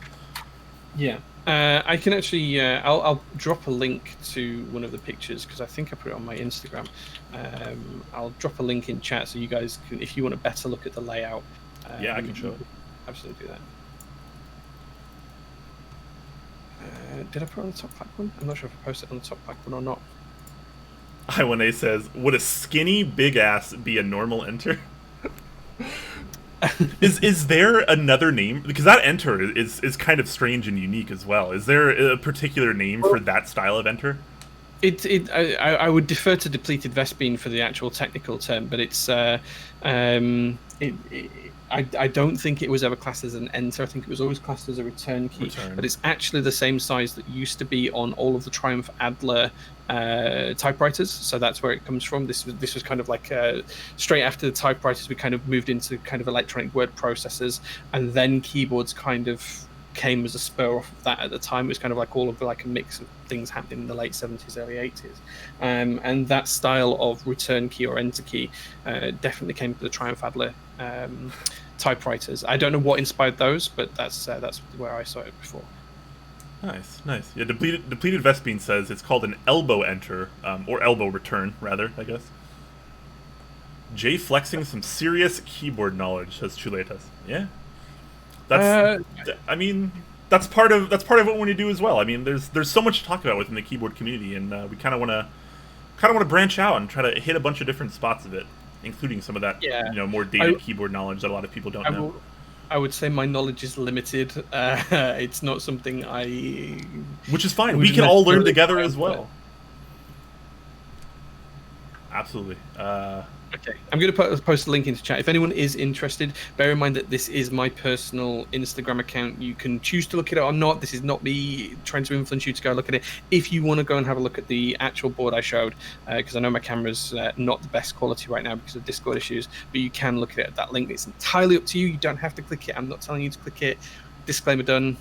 There's the picture. Yeah, that's fine. All right, I'm gonna swap over so I can show this. Enlarge this a little bit. Yeah, there's a much nicer picture. You guys can see it. Yeah, when you were showing it off, it was a little difficult because your camera's mirrored right now, so we were getting the flip side of everything. But man, that is quite a board. It's stunning. It's absolutely beautiful. It's in great condition. It's a little bit dirty and stuff like that. I haven't cleaned it up yet, but yeah, I'm absolutely in love with the board, and I can't wait until I can get it working. Nice. With my desktop computer. Heck yes. All right. Well, for my show and tell, I went with probably one of the more interesting boards in my collection, which is the original Holy Panda board. So this is kind of the board that started it all, in terms of the Holy Panda fiasco. I don't know what you want to call it. I'm going to call it a fiasco. I'm gonna say that right now. But this is the original Holy Panda board, and this is the kind of board that set a lot of things in motion. This still uses the original Inver Panda switches. It uses the original prototype Halo stems. So these are actually Halo True stems, but they're clear, because for the prototypes they didn't actually have two different colors. So this board actually has quite a bit of history. Steel plate. This is a Noxury T60. I'm gonna try to show this off. The weight's been, kind of just patinaed over time. This was part of the original group buy, and this group buy was sort of a nightmare in some ways. I got to be totally honest. It's certainly one of the longest and most interesting group buys I've ever been in. No offense to Noxury, of course, but yeah, interesting board. This board in particular has been through a lot. USPS has decided to pretty much destroy this board on a few sides, so it has quite a few. I don't know if I can show this off very well on camera, but we have quite a few dents. Pretty much every corner is kind of dented. This one probably being one of the worst ones. I don't know how well you can see that, but this board has kind of been back and forth between me and a couple people that have wanted to try it out, and hasn't really held up in shipping very well. But, that's just the way it goes. But this board has kind of been retuned somewhat recently, about a year ago, but it still uses the original switches. I just kind of touched up the stabs. GMK Space Cadet on here. So, freaking love this board. This is absolutely one of my favorite boards in my collection, but definitely has a lot of interesting history to it as well, because, I mean, Holy Pandas, right? Holy Pandas have kind of a checkered history as well. Nebulid says, Brian, I thought you wanted to move on from this legacy. I do. This is my closure. Me talking about this right now is like my closure. Because, I mean, I don't really hide it anymore. Like, I haven't really ever hit it, but I don't really care about Holy Pandas anymore. I think the Switch is fun, it's unique, it's interesting, and that's pretty much where it stops. I don't think it's the end-all, be-all for tactile switches or switches in general. I don't think that it's going to, change everyone's life. I don't think they should have ever been selling for nearly the prices that they were going for on the aftermarket. But that's just kind of the way it is. But this board is kind of a piece of history in my eyes, and for that I am kind of proud about this. But otherwise, I don't really care about Holy Pandas anymore. I got to be honest. I spent so many months, even years actually, probably spanned about a year or two, getting so many PMs and DMs about Holy Pandas. People thought that I was the one selling Holy Pandas. People would try to place orders through me, when Mastrodrop was running them, and I'm like, I don't sell Holy Pandas. I don't sell them. They're not mine to sell. And I remember originally Drop, or I guess they might have been Mastrodrop at the time, when they first put out the Holy Panda Switch, they had me credited in the post. And then they removed it, and I was like, yes, they removed it. Maybe I won't get nearly as many PMs.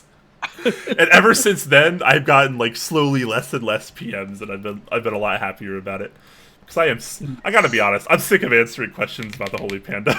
it's just not fun anymore. It does bring up an interesting question though, Brian. So, and I'm sure it's one that the rest of chat will want to hear the answer to as well. But what Switch are you going to invent next? See, this is the thing, right? To me, it's kind of silly to be like, I invented the Switch. Because what did I do? I put a stem in a different housing. I wasn't the first one to try that. There were Zondas. In fact, the only reason the Holy Panda exists, from me at least, is because I was making Zondas, which was a Zeal stem in Panda housing.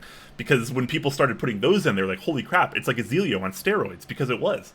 And I just happened to have the prototype Halo switches on hand, and I was kind of building with those and kind of tuning with them. And I was like, well, why don't I just try one of these stems in this Panda housing? And I did, and I was like, holy crap, that's really cool. Because at the time it was. I mean, this was 3 years ago, back in 2017, and it was super awesome. You couldn't really get an MX tactile switch like that in any other place. So it was so new. It was so refreshing, and it felt so amazing, and sounds so good. And to this day, I think this board is One of the better sounding boards I've owned. Interesting. You mentioned Xanders there as well. At the same time, I think the EU and the US communities were kind of a little bit more separate than they are now. For sure. And there was actually a different name for those switches in the EU, and they weren't called Xanders; they were called Pandelios. So it was. I remember that. So yeah, it was actually called Pandelios. That was the name that was doing the rounds, because the traditional way everyone had named these Franken switches was housing first and stem second, and Xanders was the one that changed that round a little bit and went with the name of stem first. But yeah, I remember that. I do remember man. I think I was talking with Lang about this recently, or someone else. I don't remember who it was, but about hybrid switches, Franken switches in general, and how people will just. It's totally fine. Like, the science of it is great, right? Like, we never want to detract from that. Like, being able to test new things and try out new things, and maybe you can stumble upon a combination that is just amazing, whether for you or someone else. But at the same time, it's always interesting to me when so often I feel like almost weekly nowadays I get asked if I've tried this X switch, like this new Franken switch, and they say a name that I've never heard of before, and I'm like, what is that? And they're like, oh, you don't know? It's this. And I'm like, how was I supposed to know? It was made in a Discord I'm not even in, and like I don't like it's so hard to be able to get all that information these days because there's so many Franken switches, right? Like, you swap one part out and you call it something entirely different, and it's hard to keep track of that. It's really, really hard to keep track of that. It is. It's hugely difficult, yeah. And people make the same switches and give them two different names as well. So you'll find that a few different people have come up with this Franken switch, and they've each named it something slightly different, which is kind of interesting. Yeah, yeah. Iwanabring says tacos, pacos, etc. Yeah, when I was building my iron on stream, someone was like, "Oh, the designers like taco switches," and I was like, what could a taco switch even be? Like, what? I couldn't wrap my head around it, like, without having someone explain it to me. And it's like, man, I feel like I've fallen so far behind in the community because I don't know, like, what all these Franken switches are. And it's, like, honestly very daunting to kind of learn about as well. No, sir, I don't want those squidberry milks, says Cryptoid. Exactly. Like, well, yeah, just wait until we've got some silken robed pandas or something like that when people start using the silk switches, It's going to happen. Yeah. I mean, at least people get really creative with the names, and they're kind of fun and playful. And I do like that. I do like the kind of whimsical aspect of it. But it's really intense because at the end of the day, we already have... Think of how many switches we have on the market right now. We have an insane amount of switches already on the market. And when you start saying that, all you have to do is swap one part around, put a stem in, put a top on, put a bottom on, whatever, and, it's an entirely new switch and you give it an entirely new name, the possibilities are endless. And there's people all throughout the community, like, making these switches and naming them whatever, they want to name them. And it's impossible to kind of keep up with that. Can you remember what your first experience of a Franken switch was? I think it might have been the Xanda. Okay. Because I remember I'm trying to remember who it was. Someone in the community was building with Xandas, and they brought a board with the Xandas to the 2017 Summer Seattle meetup, which is where I got the prototype Halo switches from Hot Talk, because he was there at the time. And someone brought a board with Xandas, and I was like, holy crap, this is really nice. I like this a lot. And so I like, after the meetup, I went home and I started, like, taking apart pandas, putting in Zelio stems, lubing them. And halfway through, I was like, I'll throw a Halo stem in one and see what it's like. And I was like, oh wow, I like that way more. And so I took apart all the Xandas and then made holy pandas. Yeah, man, there was some really strange ones. I remember Zelio stems in Alias housing. I remember those being quite common in the UK at one point. I think people used to call them Alielios. Why would see that blows my mind, because my experience within the community was that people thought that the Alias housings were the same, if not worse, as the ones that Zelio, the Zelio comparable housings. So it's interesting to me because at the time, I always thought that the Zelio housing was actually superior to the Alias housing, as I'm sure probably a lot of you do, and I still do. But interesting to me that people would try that particular combination, because it almost feels like a downgrade at that point. Yeah, but I mean, hey, hey, there's no accounting for taste, but this is sure, absolutely. But the Alias was marketed as like a less expensive Zelio. Like that was the competition. It was like a newer, like somewhat custom tactile Switch that wasn't a Zelio at the time. Wasn't there a silent version as well? There was, and I gotta be honest, I was not a fan. Yeah, I don't ever recall if I tried them or not, but I do remember them. Yeah. Yeah, man, how much the community's changed in the past few years. Yeah, let us know in chat though, guys. What were your first Franken switches, and have you yourself come up with some crazy Franken switch with a name that nobody else knows or understands? I'd like to hear it. MX Silence, gosh, yeah. MX Silence, people still are fans of those. Yeah, still people build with those. Yeah, I've seen quite a few builds recently with them. I think someone had them on stream a couple of weeks ago. I don't know if it was Stashed or someone like that, but yeah, I remember seeing a build with them not so long back. Interesting. Zui says Cherry Newell stock bottom, Alias stem, and Otemu top. So, yeah, interesting. It used to be a lot of the Franken switches only involved pulling parts from 2 switches, and now a lot of people are pulling from 3 or 4. Sometimes even I think Walker at one point was playing around with a combination that involved like 5 or 6 different switches. Yeah, he was taking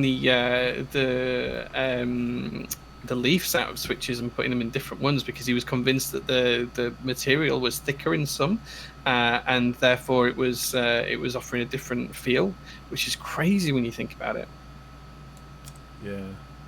Upat says Ergo Clears. I'm not really convinced Ergo Clears are a Franken switch. What do you guys think? Is an Ergo Clear a Franken switch? Because traditionally an Ergo Clear is what? It's an MX Clear with a lighter spring? Yeah. I think it's a modified switch for me, not a Franken switch. But I mean, you can argue the other side of that too, right? Because you put a different spring in, it does change a lot of the properties of the switch. It does effectively make it, a new switch. It is, a spring is another part of the switch, just like a stem or a top or a bottom or a leaf. Maybe. I think you could probably argue both sides of that. But in my eyes, traditionally, Ergo Clear is definitely not on the same level as like swapping a stem into a different housing, for example. But, yeah. I mean, you certainly could call it a Franken switch still. In which case, yeah, Ergo Clears would probably be my first as well. 100-gram Ergo Clears, nice. Do you remember before like custom springs were a little bit more popular to get the Ergo Clears, when people would put the MX Black springs in their clears, and they called them Panda Clears? Yes, I do remember that. Yeah, Panda Clears. Yeah. That's really old. That's pretty throwback. That's pretty old. Really throwback. Yeah. Do people still call them Panda Clears? I mean, I think most people are probably unfamiliar with that term these days. You would have had to been around for a while, I feel like, to remember that. Part of the old guards remember it. Yeah, absolutely. Yeah, because I mean, most of the time, like nowadays, like people just spring swap a lot of their switches just normally. And at the same time, you could ask the question, like, let's say you got a Telio, but you also bought some, I don't know, some Novel Keys 56-gram springs or whatever. Insert whatever your favorite spring is, and you put those in. Is that now a Franken switch, or do people still consider that a Telio? Yeah, for me, I think my personal, I'm not saying this is right or wrong, I think my personal opinion on it is you have to change the stem or part of the housing for it to become a Franken switch. That's just my personal take on it, and everyone's going to have a different view on it, so I think that's fine. Yeah. I just think that's my take on it. Yeah, because if you're using aftermarket, I mean, obviously we're just arguing, we're splitting hairs at this point, and this is kind of a really useless argument, to be totally fair. But I mean, if you're pulling a spring from another switch, I guess you could argue that's a Franken switch. But if you're buying aftermarket springs that aren't from another switch, springs that are just manufactured to be aftermarket springs, is it a Franken switch? I mean, we're talking real deep semantics here. Very. Yeah. Yeah, and I think now is probably a good time to momentarily move over to our Q&A segment, so we can kind of answer a few questions before we wrap up here. We are going to talk about our sponsors for just a moment first, though, guys. So you can feel free to queue up your questions now. If you have questions, just use the @TopClack tag. You can start asking those right now, and we'll get to them momentarily. But yeah. Oh, hold on. I gotta drag a browser around real quick. You're gonna drag the browser around. I did exactly what I did last week, and I forgot to use the extra screen. I'm still trying to do better, guys. I'm sorry. But we're getting there. Sponsors. I completely forgot about doing sponsors. I hadn't got any of the links. I was so lost in our Frankenswitch conversation. I totally forgot like what we were supposed to be doing here, and that's just kind of the way things are sometimes. So yeah, we're gonna talk about our sponsors for just a moment, guys. But of course, again, feel free to start asking those questions. We're going to start out with the wonderful Novel Keys, who has numerous things going on as usual. Gmk Hammerhead is now back in full force, so if that's something you were waiting for, maybe you liked it last time it attempted to run, but now you're a little bit more sure about it now that it's on Novel Keys, definitely something to consider. They did bring back both kits, so originally they were just going to do the Dark kit for the rerun, but thankfully, in my eyes at least, they brought back the Light kit, which I vastly prefer, so glad to see that as well. Gmk Mecha 01 is now live as well, so if you're a fan of that kind of that mecha, I don't know, Evangelion type thing, then this could totally be something for you. Not too bad of a base kit either, $125.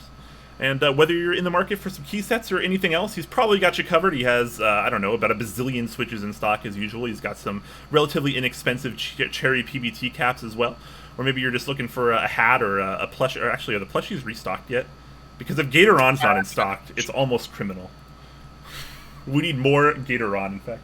I'll go ahead and bring Gatoron back on stream real quick. But, yeah. Yeah. Is it home?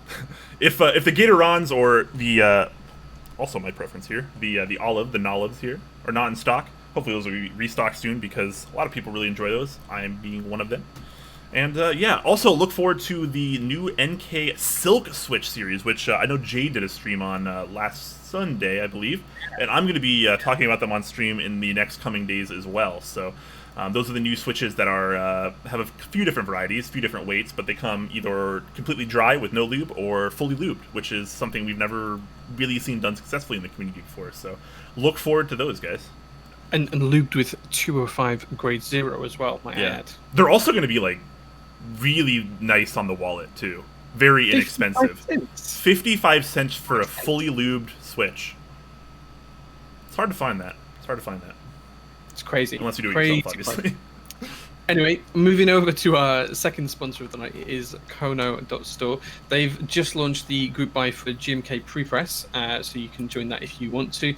This is the one that's based on all of the kind of printing presses and all of that kind of stuff. Really, really interesting set. It's right up my street. I'll definitely be joining this.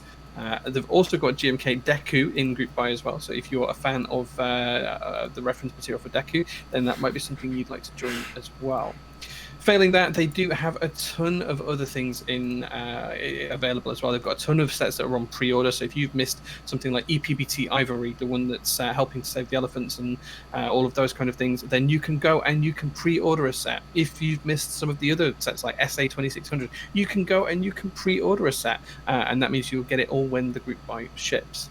As well as that, they also have a range of beginner boards as well. So if you're interested in getting someone into the hobby, you want to try and find a board for someone to start out or to show them what mechanical keyboards are about, then you can't go much further wrong than the Hexgears, Gemini, X1 and Venture series as well. These are really great starter boards. They're super low profile, wireless mechanical keyboards, RGB lighting, you name it, they've got it.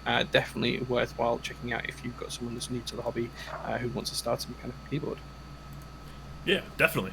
Moving right along, we have the wonderful KBDfans, who has a few things going on right now, including what you see right here on your screen, which is the Maja. I always feel like I'm pronouncing that wrong, but you know, it is what it is. But if you're a fan of that type of layout, only about $300, and you can get a couple different varieties. You can get it in hot swap or non. I think you actually save like $10 if you forego the hot swap. But Yep. yeah, very interesting kind of Alice-esque keyboard there with some arrow keys if you're more into the 65% style. But failing that, they have lots of other things in stock. So whether you're in the market for you know, some macro pads, some number pads, 40% keyboards, PCBs, 60%, they pretty much have you covered. It's almost a one-stop shop these days, whether you want switches, stabilizers, cases, plates, PCBs, artisans, etc. There's pretty much something for everyone here, and they do have a B-stock market, which does get updated sometimes, and sometimes you can find some pretty interesting things for a good price. And yeah, I've found some pretty epic things at pretty low prices here. I bought a few things from this, so definitely something to keep your eye on if you're kind of a bargain hunter like me. They don't always have anything crazy in here, but sometimes you can pick up some pretty epic pre-builts actually. So that's something to keep in mind as well. Absolutely. And jumping over to our final sponsor of today, it is the wonderful Leandrin at Mekanisk.com. So just a few things to shout out here. One, the Tind has happened. It's done. Very, very big congratulations to anyone who managed to win a slot for the Tind. Really exciting. I think Series 2 is going to happen at some point in the near future. So if you didn't get in on the original group buy, you may be able to pick up the Tind at some point in the future as well. Both Brian and I were lucky enough to pick up one of these, and I don't know about you, Brian, but I'm incredibly excited to get this in and build it. Yeah, the Series 2 might be coming sooner than people think, I think, as well. Interesting, yeah. Potentially. Don't quote me on that. Yeah, absolutely. As well as that, though, Leandrin does have a few things in stock. So if you want to buy any of the Mekanisk ultramarine coloured stabilizers to match his standard colour, then you can pick up some of those. They are $19. You can pick those up in stock right now. There's also the WT60D PCB. This is a Wilbur designed PCB. It has those crazy flex cuts in it. It has ISO support. It has ANSI support. It has pretty much everything you can need, and that's available through Leandrin's site as well. So big shout out to Leandrin for congratulations on the Tind, and looking forward to seeing that Series 2 some point soon as well. Heck yeah. I'm actually going to be doing another build with this particular PCB in the very near future when I build up my my Clippa S as well. Big fan of this particular PCB. It is a good one. Yeah, it's a good one. All right, guys. Let's go ahead and check in with you guys and see what kind of questions you guys are you're curious to have us answer today. All right. Just scrolling back a little bit, guys. Bear with me. All right. Looks like Margiela is going to start us out. Do you guys buy GMK sets when you need them for builds, or do you tend to stockpile a bunch as options for future? Interesting question. A bit of both. Sometimes I'll buy a key set intending for it to be used for a certain build. Sometimes I will buy a key set and have no idea what board I'm going to put it on. Yeah, a bit of both. I couldn't honestly answer that question. It depends entirely on what the key set is and what boards I've got on order at the time, I think. Nice. Yeah, I haven't really thought a whole lot about this, but I kind of buy key sets first, I guess, historically, before board. I don't know. I kind of just buy what I like and hope things kind of go together. I'm not usually the kind of guy that cares about colors as much, especially these days, so I tend not to care as much of like how accurately something's gonna match, like how well this key set is gonna go with this board, for example. It's more of like am I gonna like this board and do I like this key set sort of thing. So I don't know, I kind of just buy what I like. But I guess with that question in mind, I probably stockpile more than buy for builds particularly, just because by default I buy what I like. So Makes sense.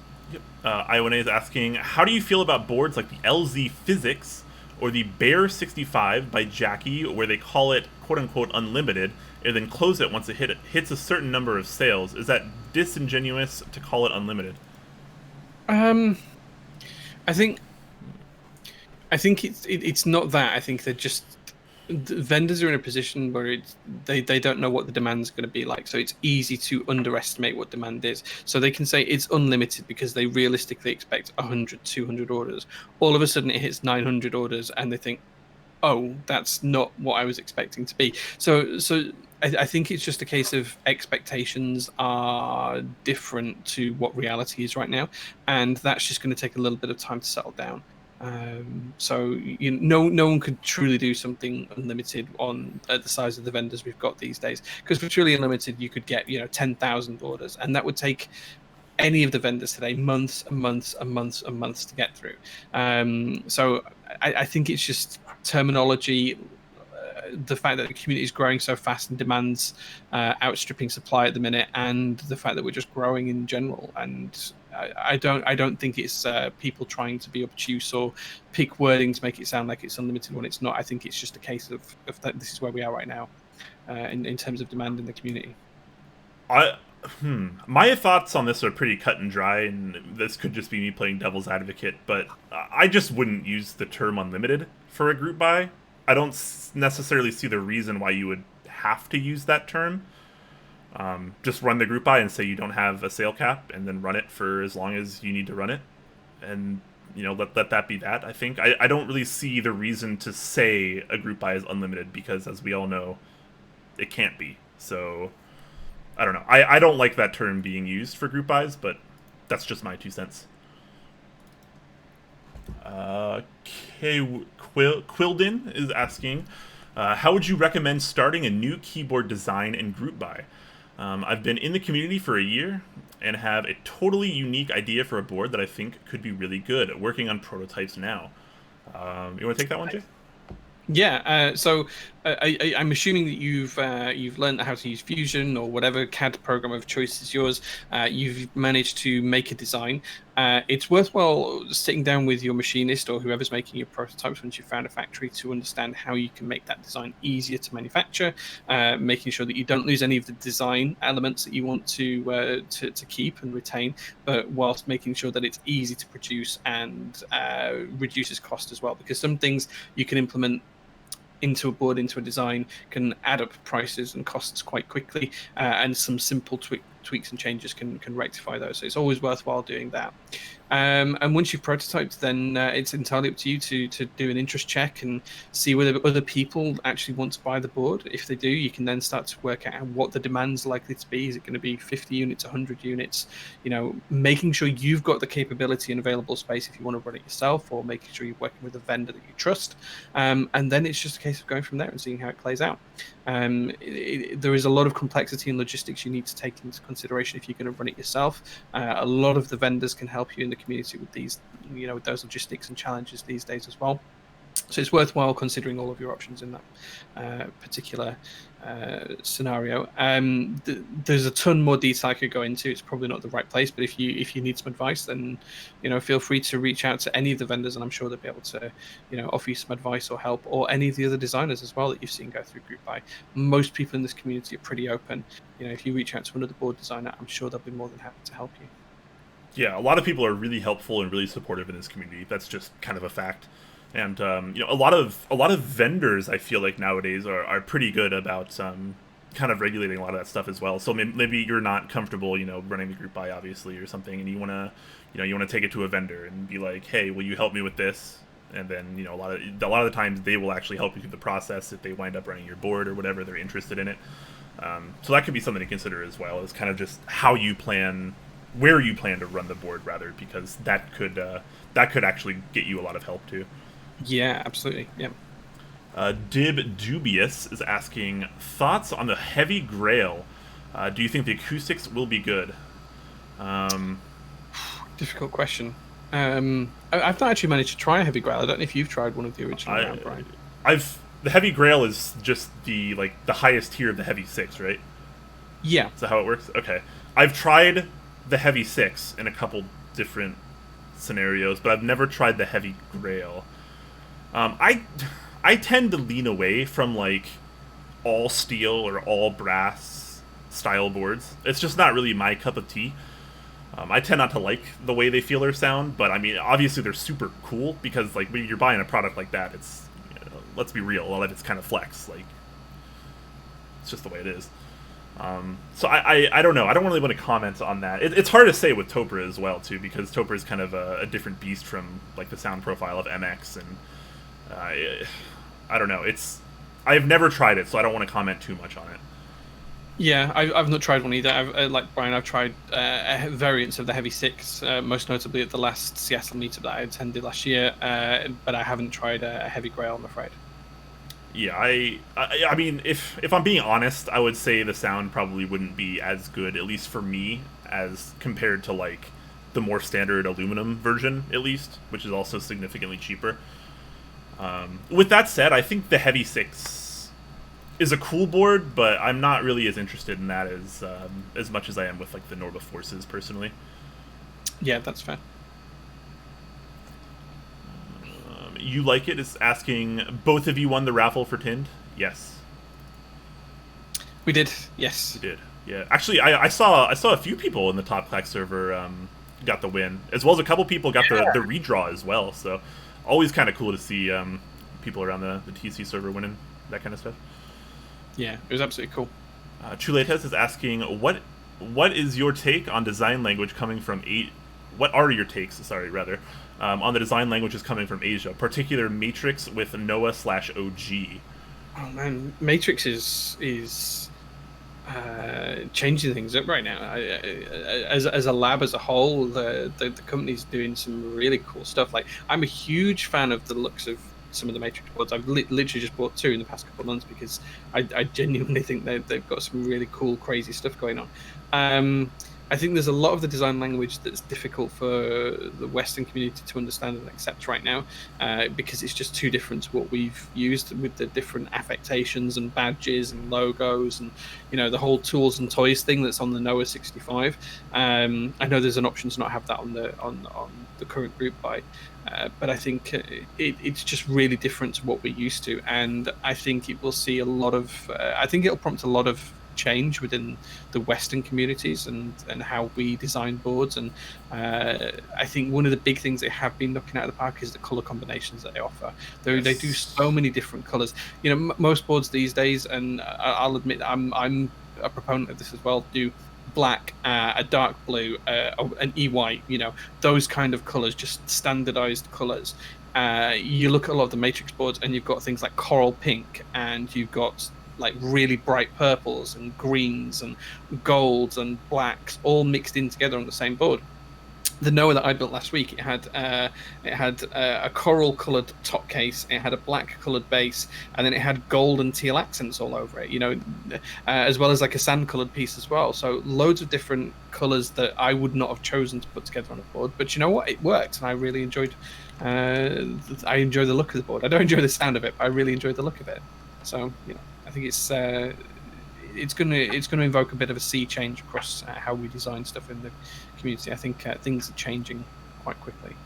Yeah, I more or less agree as well, and I've never really kept this a secret. I actually really appreciate a lot of the risks that some of the Eastern designers tend to take, and, you know, studio drama aside, I actually do like a lot of like the Gray Studio and Alf boards. Like, historically, I have an Alf X2, which is a board many of you maybe have never even heard of. And I freaking love that board, man. It's such a unique product that's just like so different from so many other keyboards. And the one with the USB pass through, right? Yeah, it has USB pass through, and it has like a weight, like an interesting like weight logo, and then it has like an acrylic cover over the weight. It's a really. Yeah. I'm gonna be building it on stream. I need to get it refinished because the one that I have is micro arc oxidization, and it has not held up well at all. I absolutely hate that finishing technique, and it's just not for me, and it looks absolutely terrible now because of it. So I'm waiting to get that refinished, and once I can get that refinished, I'm going to be building that on stream. That's gonna be pretty cool as well. All right. 303N forgets to tag us, but he does ask a question here. Are you familiar with the coating process that they are using on the pink/blue Bear 65? Do you think it'll end up rubbing off over time? I'm not familiar with the Bear 65's finishing process. Let me have a quick look. I'm just scrolling on the interest track thread here now, see what the finishing process is.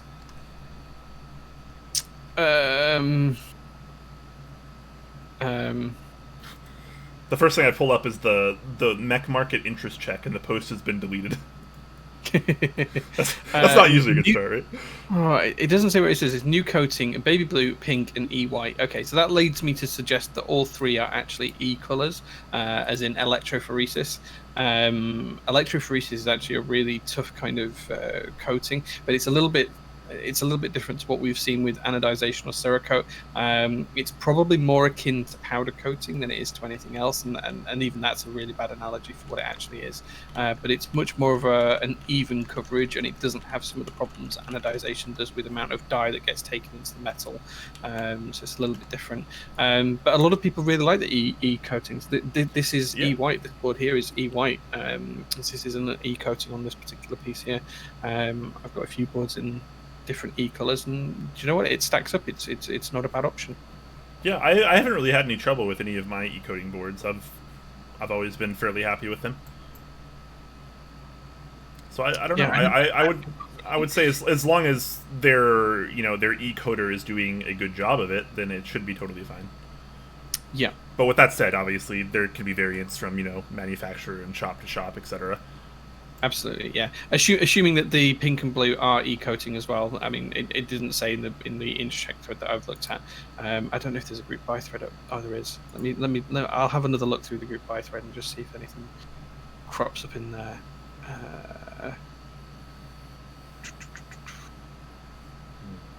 I'm not really seeing anything.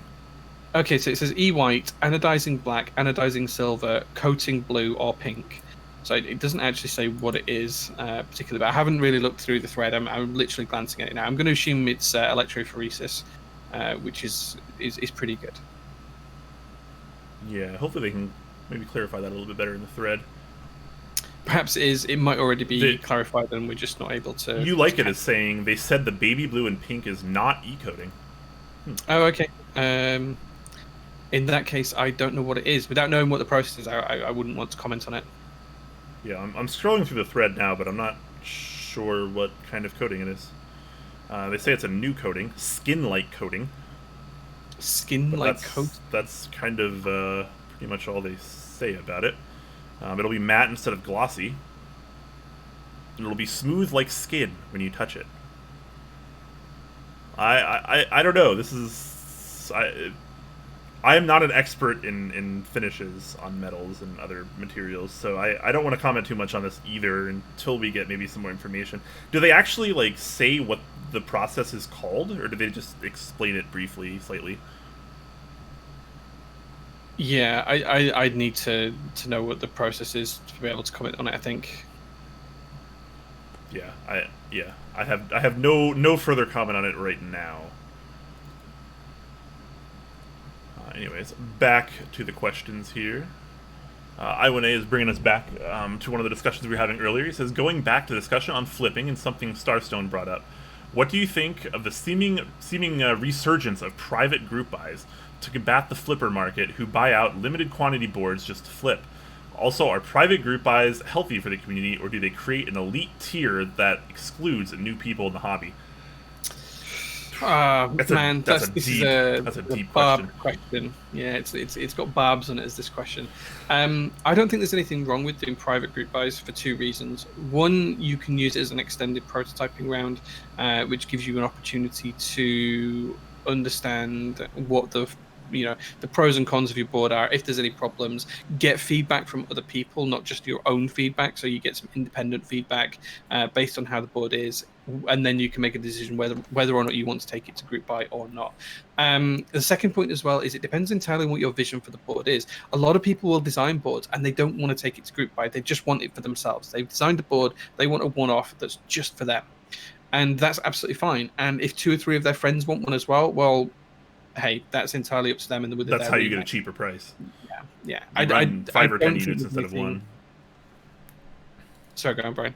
No, I was sorry. I was trying to add on to what you were saying. Basically, like that, because some people might not know, like that a singular prototype is often a lot more expensive than buying like 5 or 10 or 20 units of that same thing.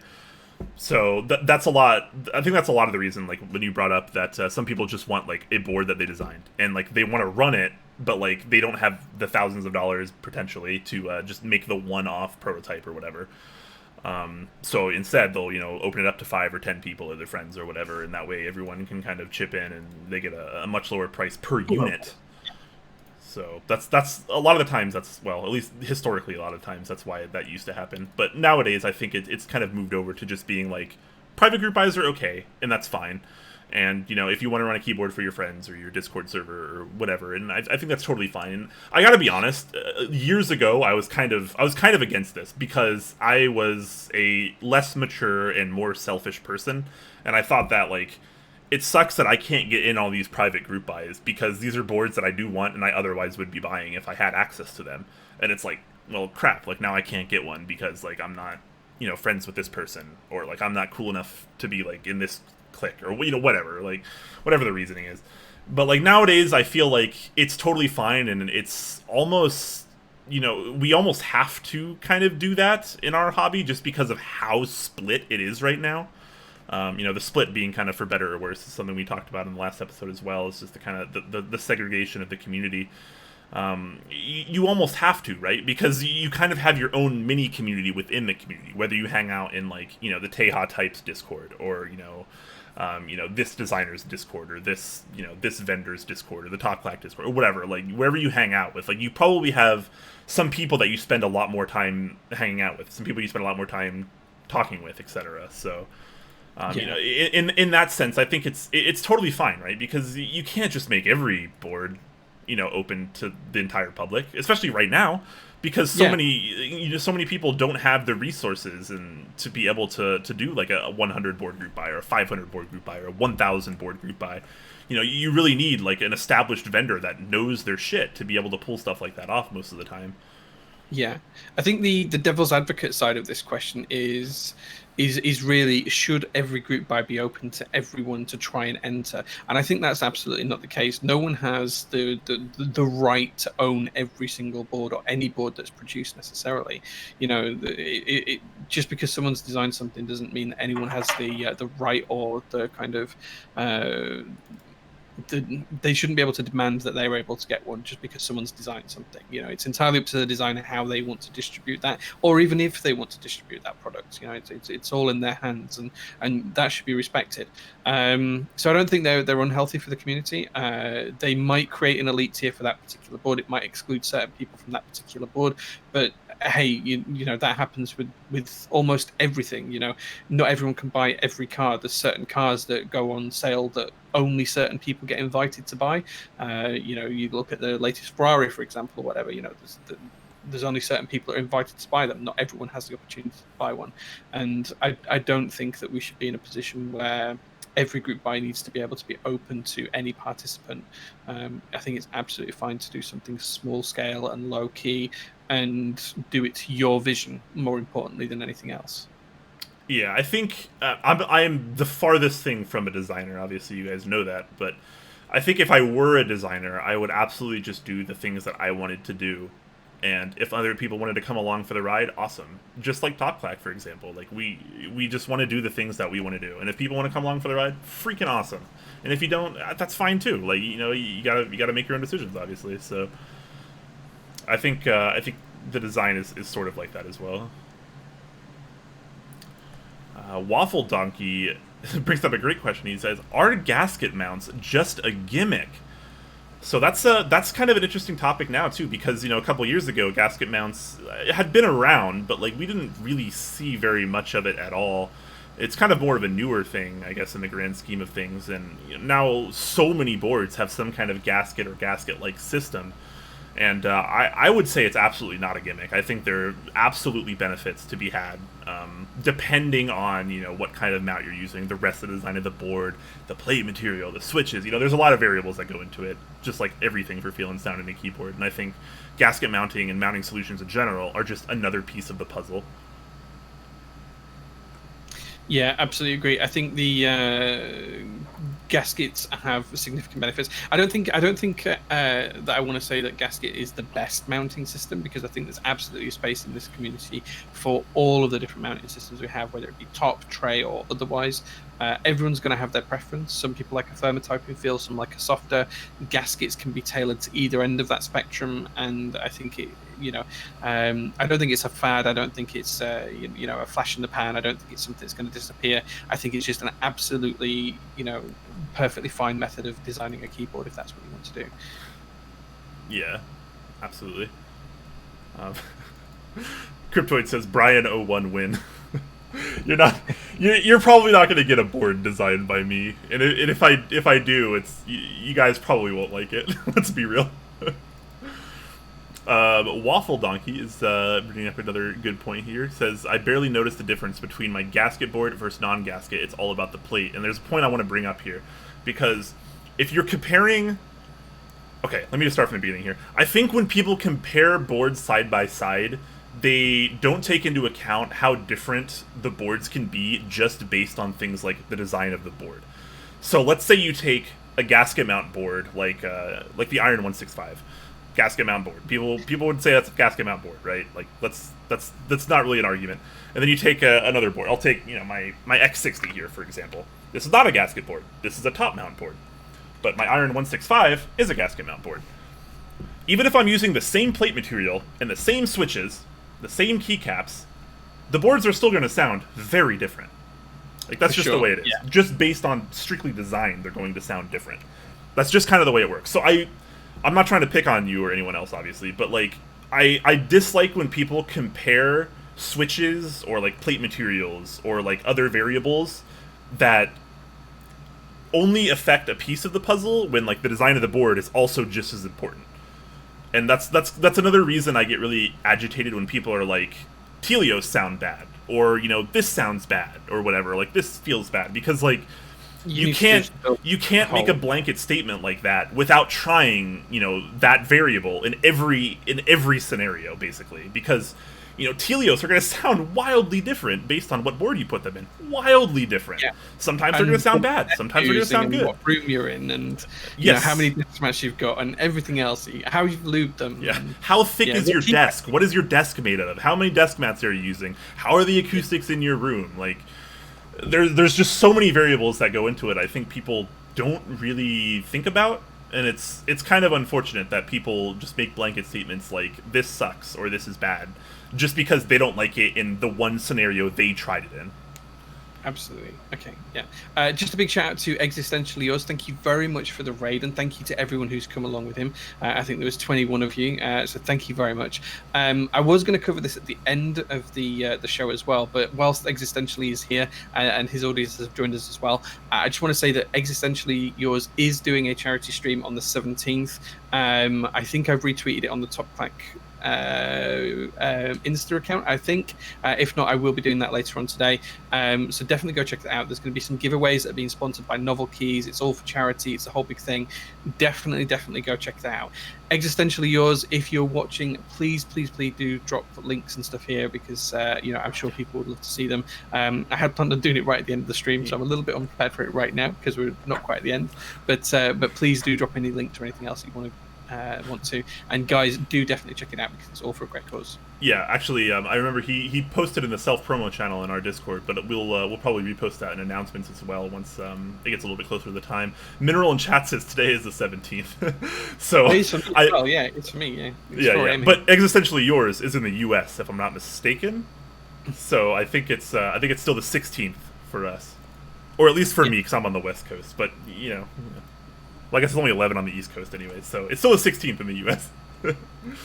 Yeah, it's just me that's up at 4 a.m. in the morning. You're just a madman. We're all dealing with Discord issues at 4 a.m. in the morning for Jay. Yeah, Discord this week, man, it's so sucky. It's still showing as me as a red connection. I'm still bouncing up and down too. Yeah, so I'm hoping the audio is okay, but it does look like the camera quality has sucked all street. It just sometimes it just tanks, but again, that's live shows.